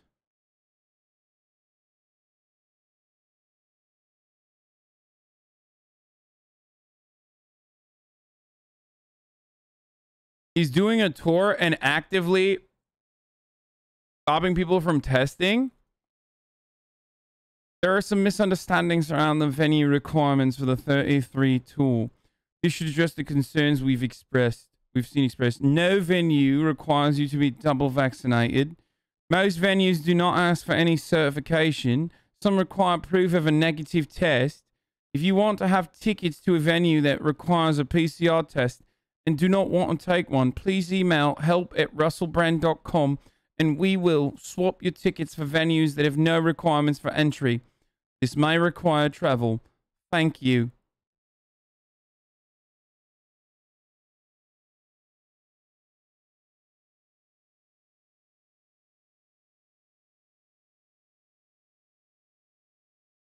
I did not have Russell Brand on my cult radar.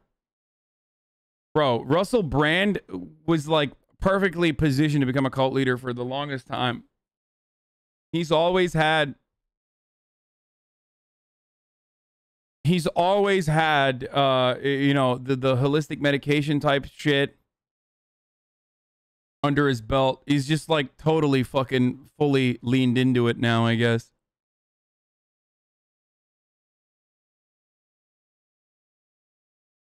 Yeah, he had Tim Pool on his podcast to talk about how there's a civil war happening. So villain.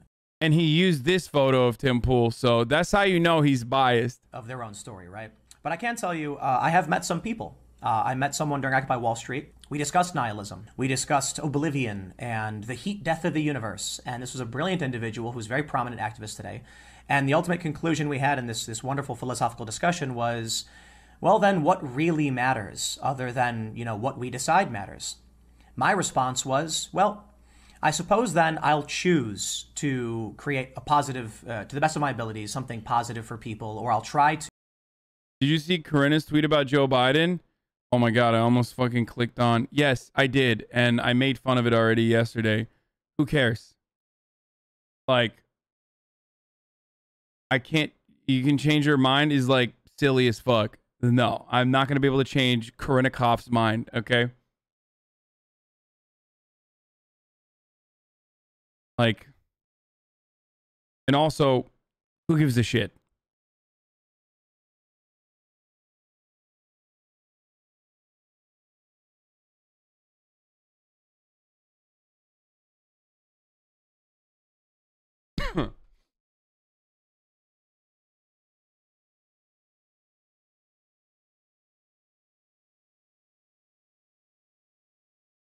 Simple wants to create a positive world by standing Nazis and magical thinking genocide. But she gave you 100 gifted. Yeah, it's true. I mean, look, yeah, she's my sugar mama, or was my sugar mama for like that 1 week. But we know nothing. Thank you for the 5 gifted subs.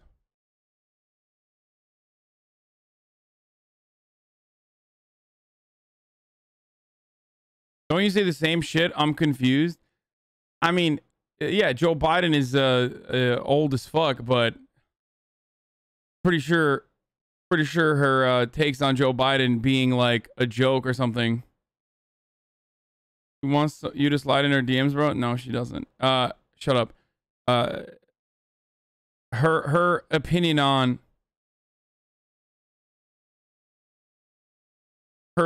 Joe Biden, or why Joe Biden's a fucking clown, is most likely not the same as my opinion on why Joe Biden's a clown. Oh my God, our favorite couple's back.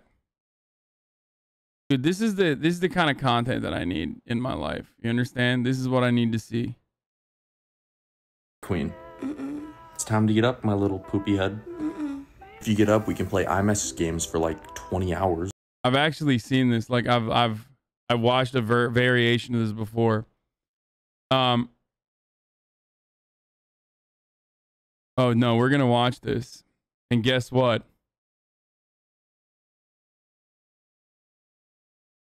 Guess what, dude?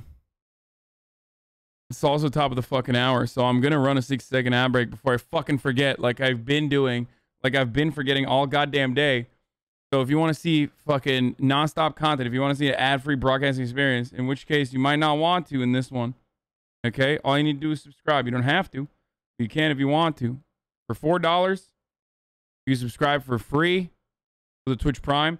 You can use the ad block or a VPN.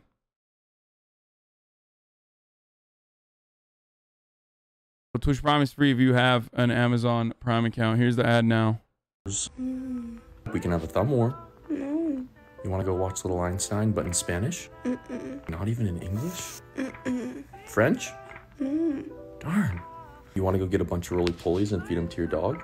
I don't have a dog. Oh yeah, that's right. Do you want to get up and pee-pee-poo-poo? No pee-pee-poo-poo? Dang, you must really be tired. If you get up, we can Netflix and chill. Yes, let's go. Hey, Swag Queen.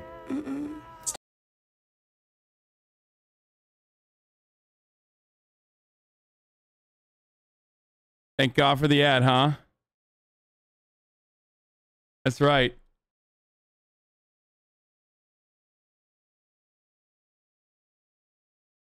This is not illegal. It should be. But it's not. I don't care about the Jim Breuer guy, but remains, if you can force people to get the vaccine, what can't you do? That's a question that Jim Breuer appears to be thinking about. He's a comedian. He just announced he's not performing at any venue that requires patrons to be vaccinated. He joins us tonight to explain why. Jim Breuer, thanks so much for coming on. Interesting. Bro, why does every anti-vaxxer look like shit? Like, everyone who is... First of all, Tucker Carlson's vaccinated, okay? So just remember that. But like every fucking anti-vaxxer literally looks like they're dying. Like, I don't know if they're always... Like, I feel like they're dying, even if it's not COVID. They're just dying for some other reason. Like, I don't know what it is, but they're on the verge of death, bro.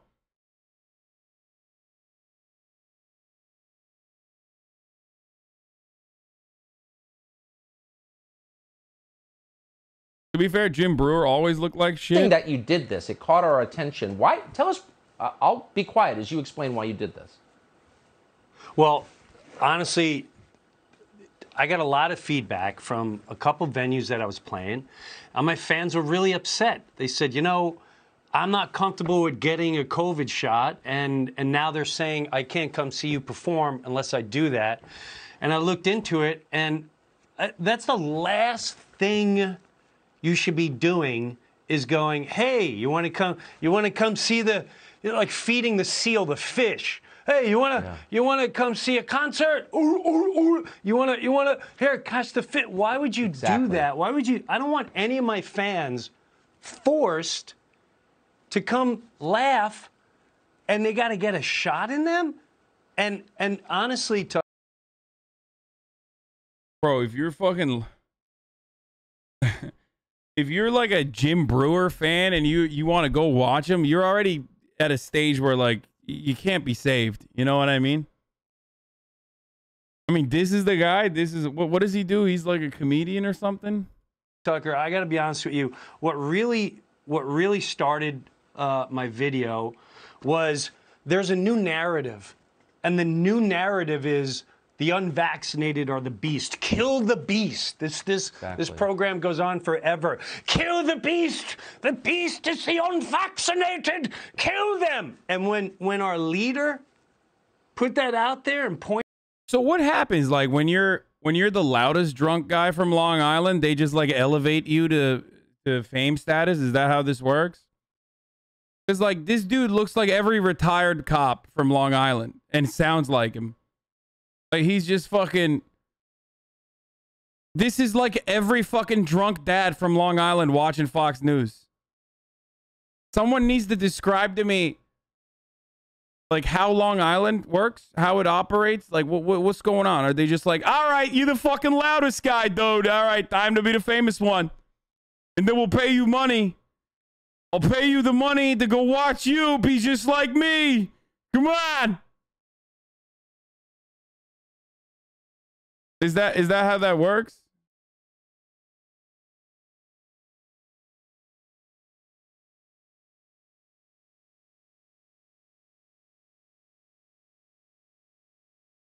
I live in Long Island right now. Here's how it works. It doesn't. You're either a worker and stay quiet or are married to a Xanax mom. Pointed the finger like we're the demons. I'm not vaccinated. I had COVID. You're not going to tell me about my body. Yeah, dude. It looks like it didn't leave your body, though, bro. Yo, I'm going to be honest, Jimbo, I would go to the doctor again, dude. It looks like shit did not work. It didn't take, okay? I'm not fucking vaccinated. I got COVID, dude. Guess what? I'm all right, dude. Body. I know my body. I know my morals. I know my faith. You don't come telling me and threaten me and everyone else as if we're the demons. I have 2 close friends right now, fully vaccinated, and they got COVID. Yeah. And they're both sick. So what? Yeah, are they in the hospital? No. But it doesn't matter. They still got fucking sick, dude. This is not about. Are they dead? No. Okay.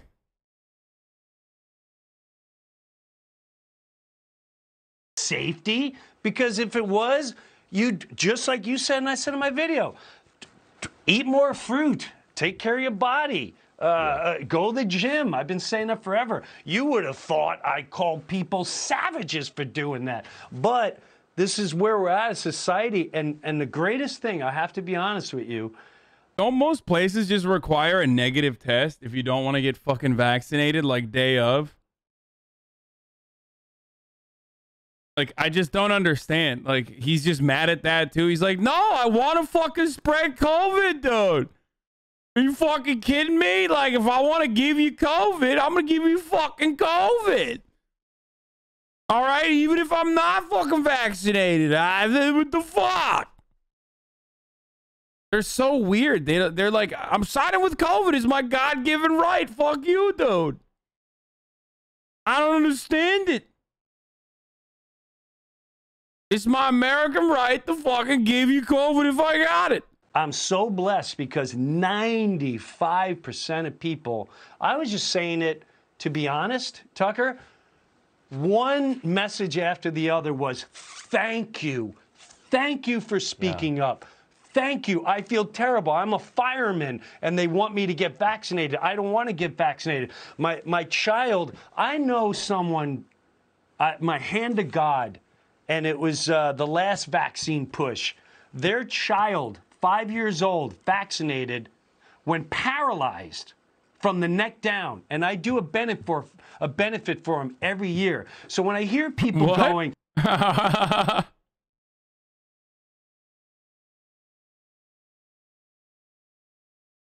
What the fuck? There's no shot, okay? No fucking shot.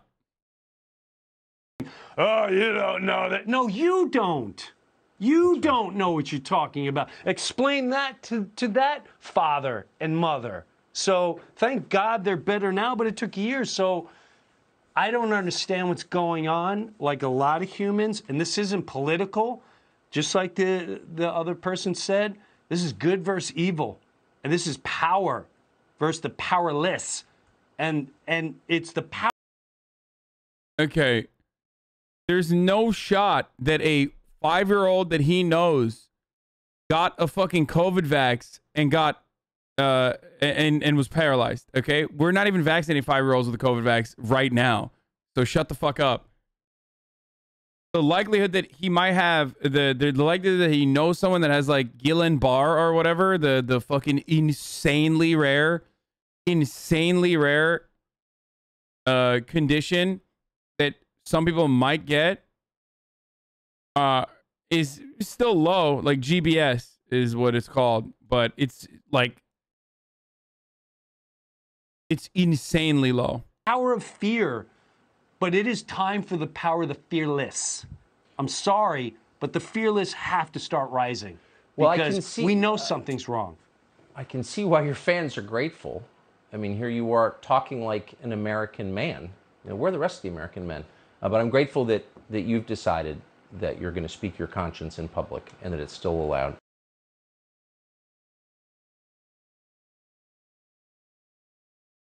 Why is it always like my fucking cousin's friend from Trinidad type beat? Like it's always the same shit. Okay, new rule, Snitch Nation. Finally, new rule, no cash prizes for snitching. As I'm sure you've heard, Texas just passed America's harshest abortion law, which includes the idea that anyone even helping a woman get an abortion, like the Uber driver who takes her to the clinic, can be sued by random citizen snitches for up to $10,000. Yes, finally a way to tap into that vast reserve of Uber driver wealth. Jesus, when did West Texas become East Germany? Even if you hate sluts and love money, you have to admit bounty hunting people who help pregnant women is a little un-American. Also, you're working too hard, Texas. This is 2021. You don't have to pay people to snitch. America's Snitch Nation now. They'll happily do it for free. It's okay. It's okay. Who's with this group? Being a snitch, now it's not a bad thing. Oh, it used to be. It used to be one of the first things we taught children. Nobody likes a tattletale. But now, virtually any public accomplishment comes with the obligatory follow-up snitch story a few days later. Like what happened with that sad schmuck who was supposed to host Jeopardy. But fortunately, the honor of game shows was preserved when Squeal Team 6.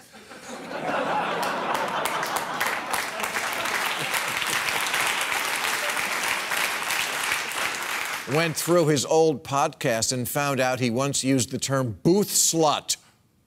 Whatever the fuck that means. Thank you, Soul Groover, for the 10 tier and gift subs. Dude, I feel like he's getting worse. Like, how the fuck? This is a easy layup, okay? Like, this is an issue where Bill Maher and I completely agree. It's fucking disgusting.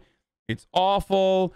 It's like religious zealotry to the fucking max, right?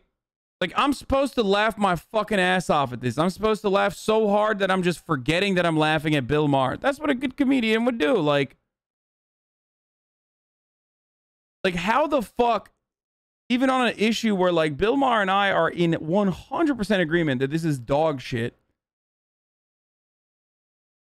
It's just like, I fucking can't. Like, I'm sorry, Mike, but we, the perfect people who have never made a mistake, we just can't let society be sullied by horrible people like you. Bye-bye.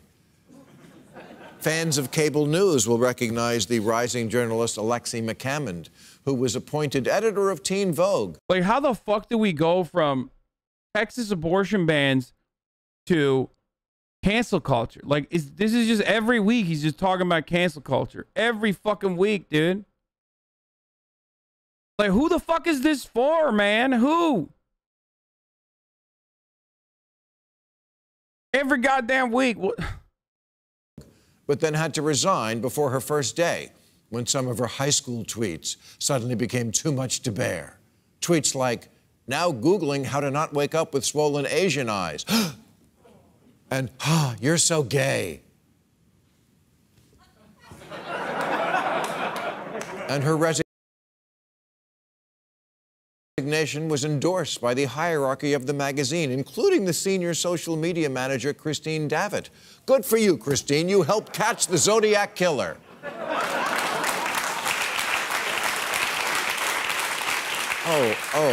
Oh no, you just ruined someone's career for no reason. Same diff.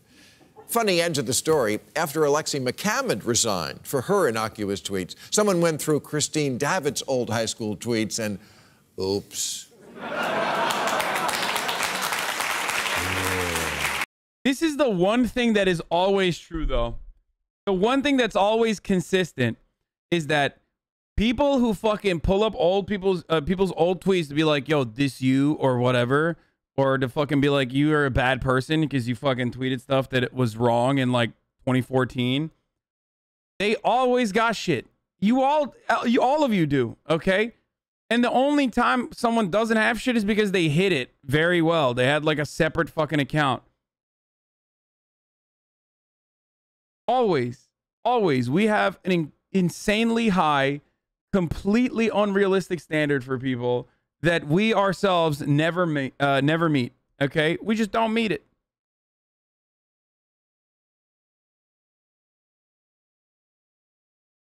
You know what I mean? It's just so stupid.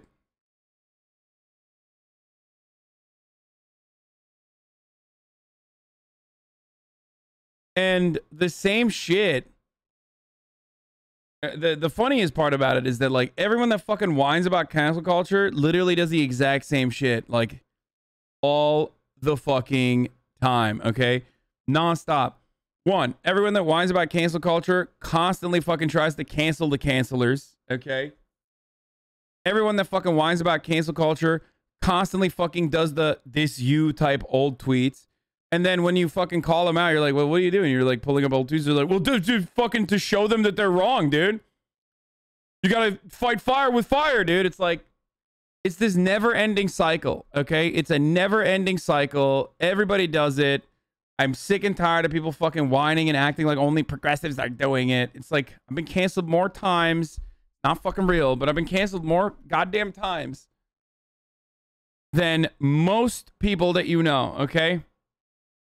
It only works if you're working alongside like mega corporations and those mega corporations are also holding that insane brand standard, okay? And even then, if you have tenure like Bill Maher does, then you're never getting canceled. I'm guessing talking about cancel culture makes money and keeps the American audience entertained. Yes, that is true. Because a lot of people think that they themselves are going to get canceled. Like, everybody hates cancel culture. I get it. I fucking fear it too. Okay? I fear it all the time. But the reality is, like, it kind of doesn't matter. Like, it's just like, it's PR. You just take a PR hit. Okay?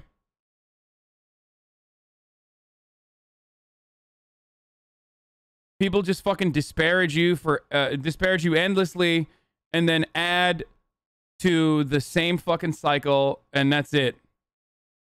They just endlessly fucking lie about you, disparage you, take you out of context, whatever, try to reduce you to a fucking moment that, like, they want to capture you as. Who cares? I'm very fortunate that I have a massive community like this that understands where I'm coming from, that don't give a fuck about this sort of shit. Most people don't. But, you know, that's precisely why they probably shouldn't fear cancel culture either. I think you make a point when you say that canceling does not work, but cancel culture very much can hurt you mentally. Constant harassment. Oh, yeah. I mean, it does. It fucking does. Certainly. It's not good. Especially when, where you literally said America deserved 9/11, you are actually uncancelable. Hey, guess what? This fucking fat-headed dipshit on the camera also said that. Literally after 9/11, he said those dudes who were in the planes were brave. You know what's not brave? Lobbing fucking Hellfire missiles from thousands of miles away.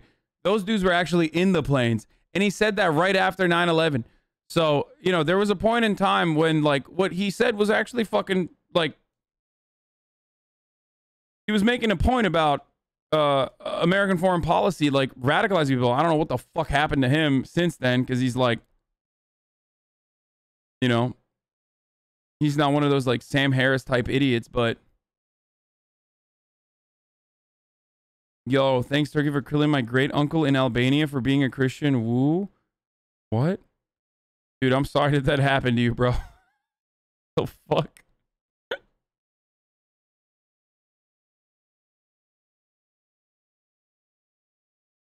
Yeah, he did. He got his show canceled. They canceled his fucking show.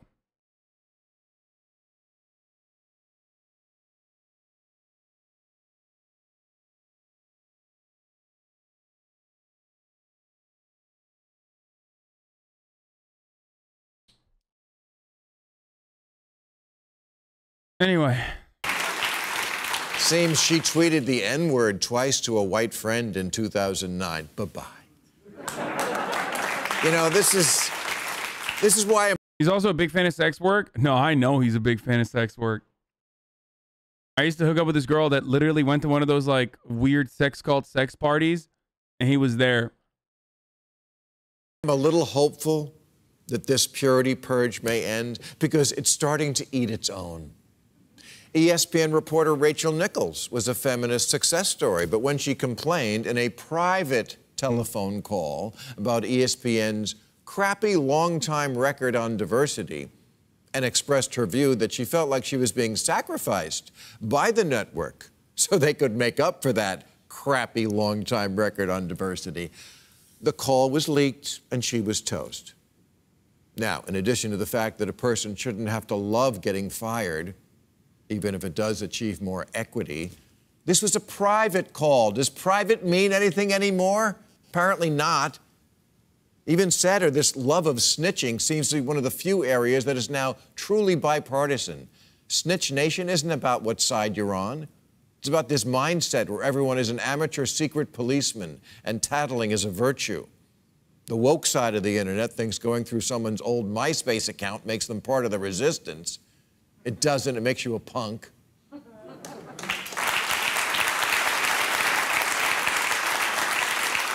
And Republicans lately, besides sponsoring that new reality show, Texas Zygote Hunters,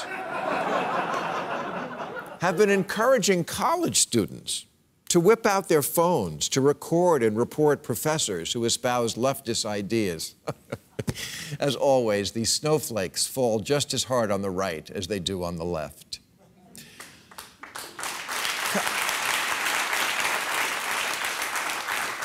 Colleges pride themselves on being safe spaces, not for professors. At least not any who might want to stretch young minds to think differently and try on new ideas. Yeah, try that at your peril. Same with comedy clubs, where ever since the iPhone, comics have been complaining about snitches in the audience who'll rat them out for crossing the line, which is practically the job description of a comedian.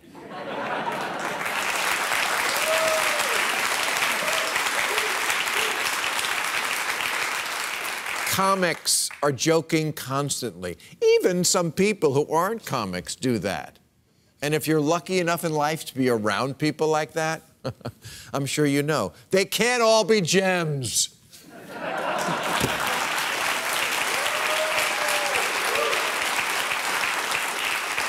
Sometimes you get the twisties, and the joke doesn't land just right. Exposing that doesn't make you noble. You're not David Kaczynski, the brother of the Unabomber who turned in his own brother lest any more mail bombs go off. That was noble. You know, because it was about bombs and not bombing. There's a real difference between the Unabomber and the editor of Teen Vogue. For one thing, the Unabomber made some good points.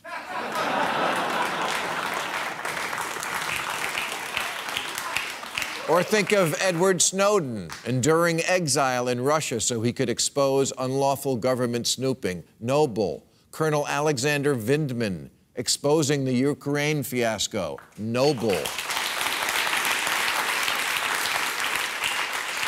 That's not you taking down the host of the Ice Capades. You're a loser with Wi-Fi and all the time in the world to listen to long-forgotten podcasts. You're not a journalist. You're just a creepy little rat. Go to Texas and catch a runaway embryo.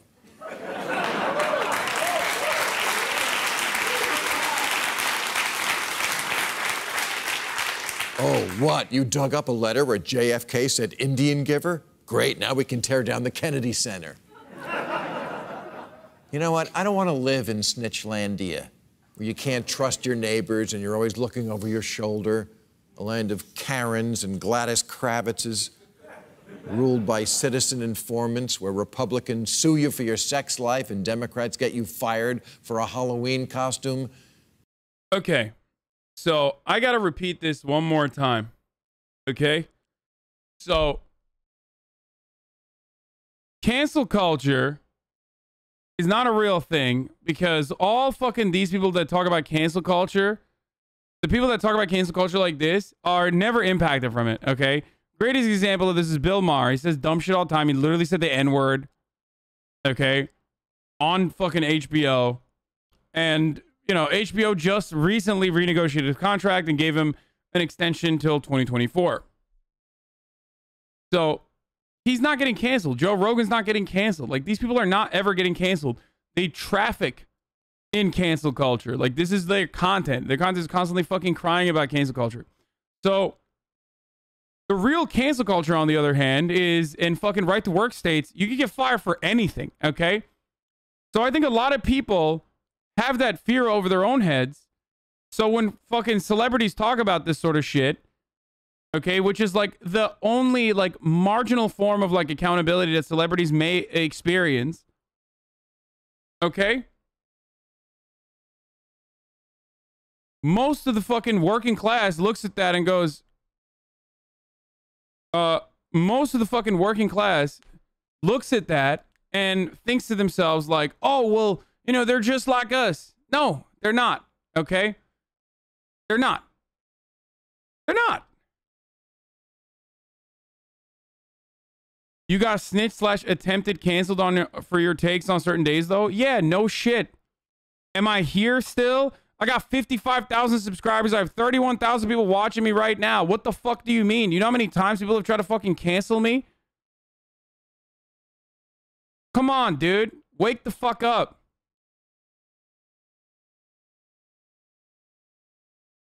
Are you insane?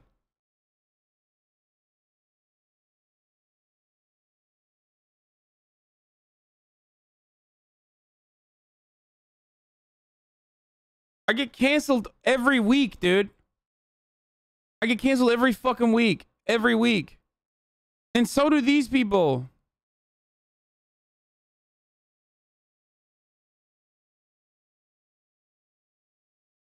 Except politically incorrect was literally canceled. Yeah, I know. The only time like real cancellations occur is when a media company that also wants to like fit the needs of or fit the fucking like not human brand values that other people subject the company to through like fucking crying and shit. That's the only time where there's like a material impact on people. That's it.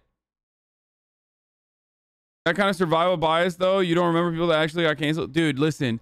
You, people wide clap, have a higher likelihood of being, quote-unquote, canceled by your fucking boss than Bill Maher does. This is silly bitch shit. They're literally just fucking sitting there being like, I'm just like you, bro. I'm just like you, see? See? We're at risk of cancellation. That's all they're fucking doing.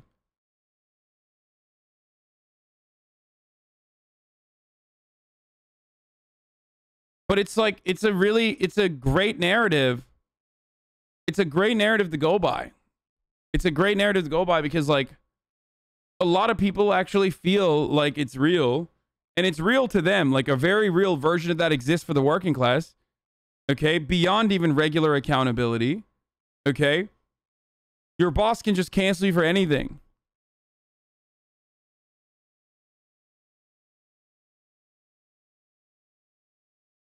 But other than that, like, dude, it literally benefits me to say cancel culture is real and it's damaging, okay? I promise you. It's so much easier for me to be like, dude, I'm being canceled again. It's so real. It's so fucking sad. Look at me. Please, like, help me out. I'm being canceled. Like, that sort of shit, like, 1000% is beneficial for me to do. I'm telling you the truth.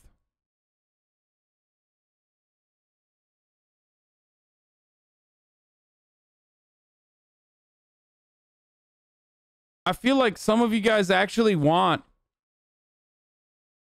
me to like lie to you, you know what I mean? Because that's what you've seen. Crying about cancel culture is like meta grifting, grifting through the denouncement of grifting. Yeah. So you don't believe cancel culture exists? I believe some version of that does exist when you can be deplatformed.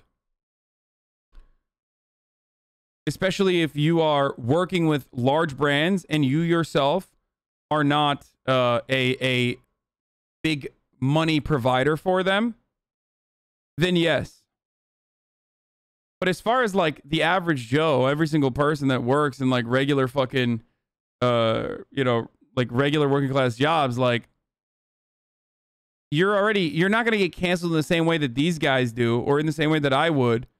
You're actually going to get fucking canceled. You're going to just lose your job because your boss decides like, yeah, fuck you. So that very real fear, and it's, I think, something different than like cancel culture, but that very real fear sits with you all day, every day. That powerlessness you feel sits with you. And I think that like these media darlings that hyper focus on like that constantly talk about like other media people in this like weird self-suck scenario, talk about cancel culture because like it's a really easy way to relate to the real fear that the average working class person feels. Okay? But you're not a fucking asshole. Like no one's gonna fucking, you know, cancel you.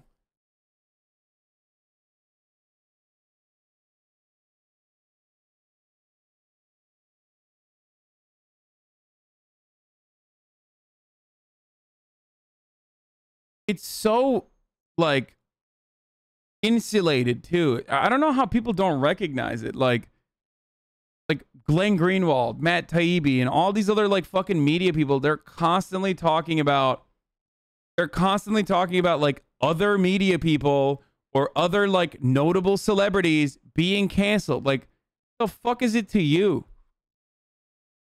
And yet we always, you know, because of the real fears that we may have about, you know, experiencing a similar thing, watch it and think like, oh, dude, this is just like us. This is happening to all of us. It's bullshit. It's not happening to them. It's incredibly rare.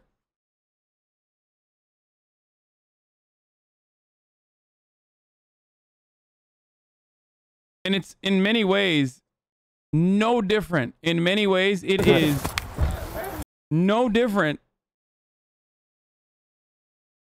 than the Trump supporters who are like HVAC specialists living in fucking Alabama, cheering on when Donald Trump says the media doesn't want to cover me positively. You know, Graydon Carter is a sissy and their parties are bullshit. And it's like, yeah, it's like, dude, what's that to you? Like, what kind of impact does that have on your fucking life? Why are you cheering that on? It's so stupid. And then we all go home and applaud ourselves for our courage.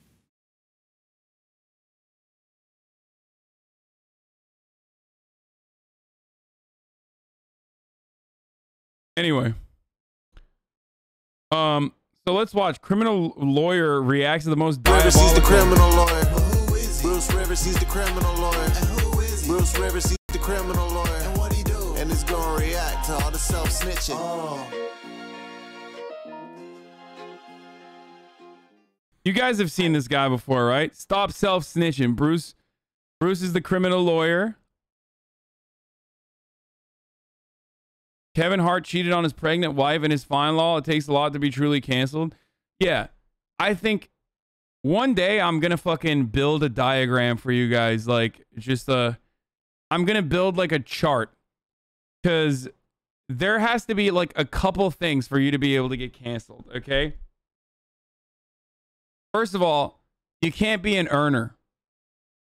You can't. If you're successful, it's going to take a fuckload for you to be like truly canceled, okay? If you're a fucking earner, companies are not going to let you go. You can murder someone in the NFL, and if you're good at hitting dudes, bro, you are fine, okay? Like, they will literally put up a fucking statue of you outside of the...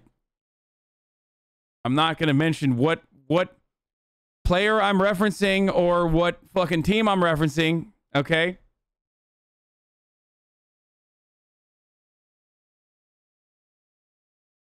Who might I be talking about? Who knows?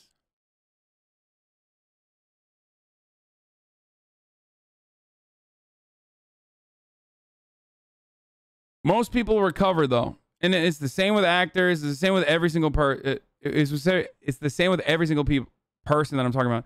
Didn't Theo Vaughn literally groom an underage girl at a show and 6 to 12 months later, everyone fucking forgot about it? Wait, what?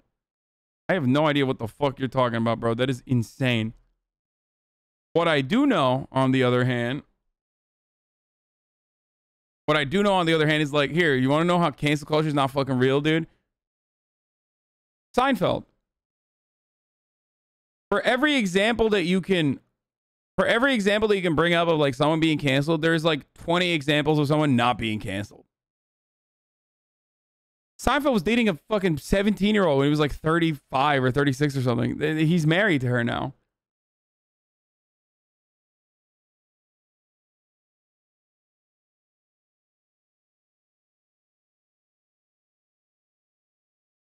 Michael Vick did dogfighting and got rehired from the NFL team. No, that's an entirely different story. Michael Vick got a criminal punishment. He rehabilitated after his criminal punishment, and he has every right to fucking re-enter society. I'm sorry, you can get fucking mad at me all day, but Mike Vick, he went to fucking jail. Like, what do you want? What more do you want? You want to kill him? He served his fucking time, dude.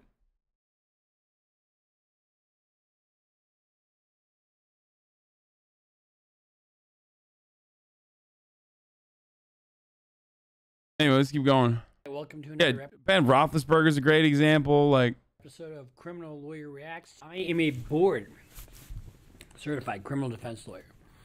Now, this episode is our back to school episode.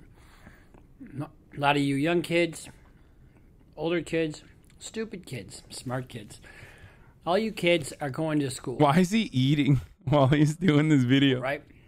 I can't believe I'm the one saying this, but back at school. COVID still is lingering out there, but we're back in person. And we're going to football games. We're dating. We're getting dissed by our friends. We're going to lunch. We're getting bullied. We're bullying. We're doing all kinds of stupid, fun, and crazy stuff, right? One of the dumbest things I've seen so far, and what is my motto? What is my motto? Stop self-snitching, right? okay, this guy does not have the part. Like, he comes in so hot. I'm sorry, boys, but he came in so fucking hot that I thought, like, this was going to be funny. He does not have the personality to back this video up. Like, he is not going to get me to watch him for 12 minutes, okay? So, only first week of school, but get this mischievous lick. Okay, no. We can't do that. That's, nope, no shot. My man's got minus charisma, okay? True. Come here, man. Come introduce yourself. Her trying to tell on me. She finna tell? You a snitch? Her told me to say a bad word. And you said it? You gonna listen to her? If someone tell you jump off the bridge, you gonna jump off the bridge? No. Okay.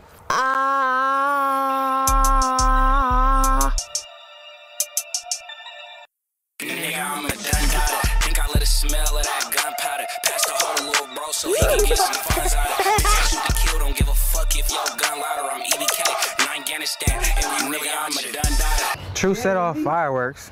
He set a fire in the house. He's a dundada. Damn. I'm a dundada. Think I let it smell of that gunpowder. Pass the whole little bro so he can get some funds out of it. Do you like to fight? No. No?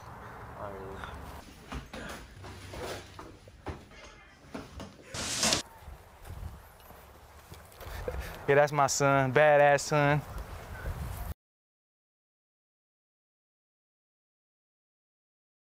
Here's another devious lick. Hey man, you already know Oh no, what the fuck is who it is. this? Your boy Lil B. Hey man, it's that Hoop Life mixtape. This that pretty boy music. If you on the streets, man, you in the gutter, man, you got bitches, slap this. You feel me? Fucking your hoe. Giddy up. Slavery. Jail. That's jail, bro. You go to jail for that. You're just I like that everything's a lick now. You're just like bullying someone.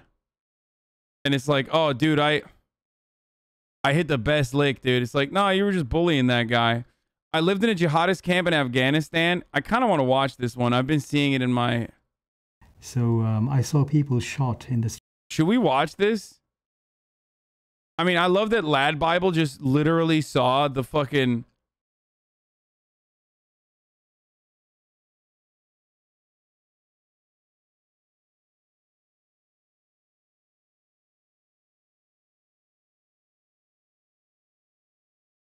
People on TikTok have been reversing licks with things like holy swallows and doing good stuff.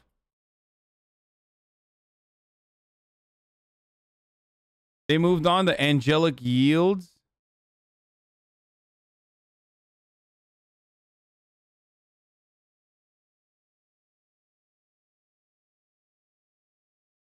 Oh, now they're being nice.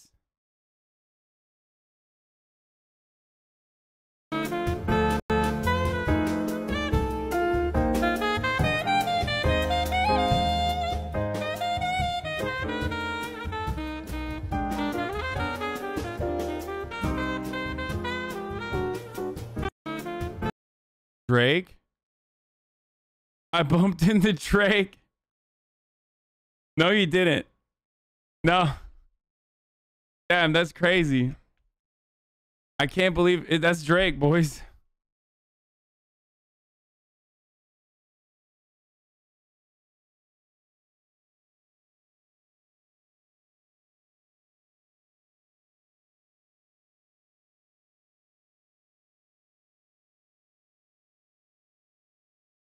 All right, what was the fucking video that I was watching yesterday that I haven't been able to finish? The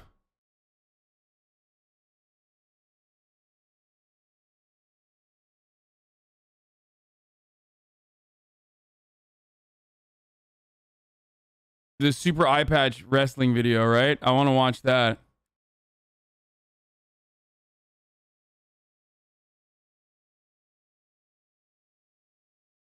Lil Uzi Vert's. What the fuck? Bro, what the fuck? That literally looks fake. It looks like they fucking... Dude, Lil Uzi Vert is living his best life. I swear to God. Let's go. Up. Don't yank. Straight up. Yeah, that's pretty much.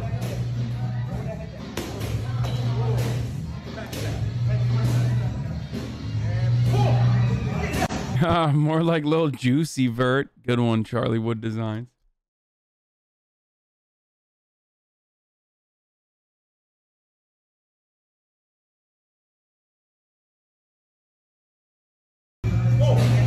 Who wants that? Who wants that? Who wants that? Yeah.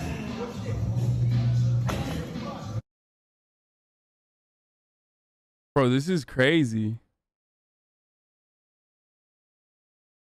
Dude, stop sending me other shit. I'm not New Jordan Peterson Chud Logic 101. Dude, are you fucking nuts, dude? I don't want to watch a fucking 1 hour Jordan Peterson video, dude. I'm trying to have fun, man. I'm trying to have fucking fun, dude. What was the video that we were watching? God damn it. Ah, the fucking eye patch wolf one. Come on, chat. Please. Please, for once.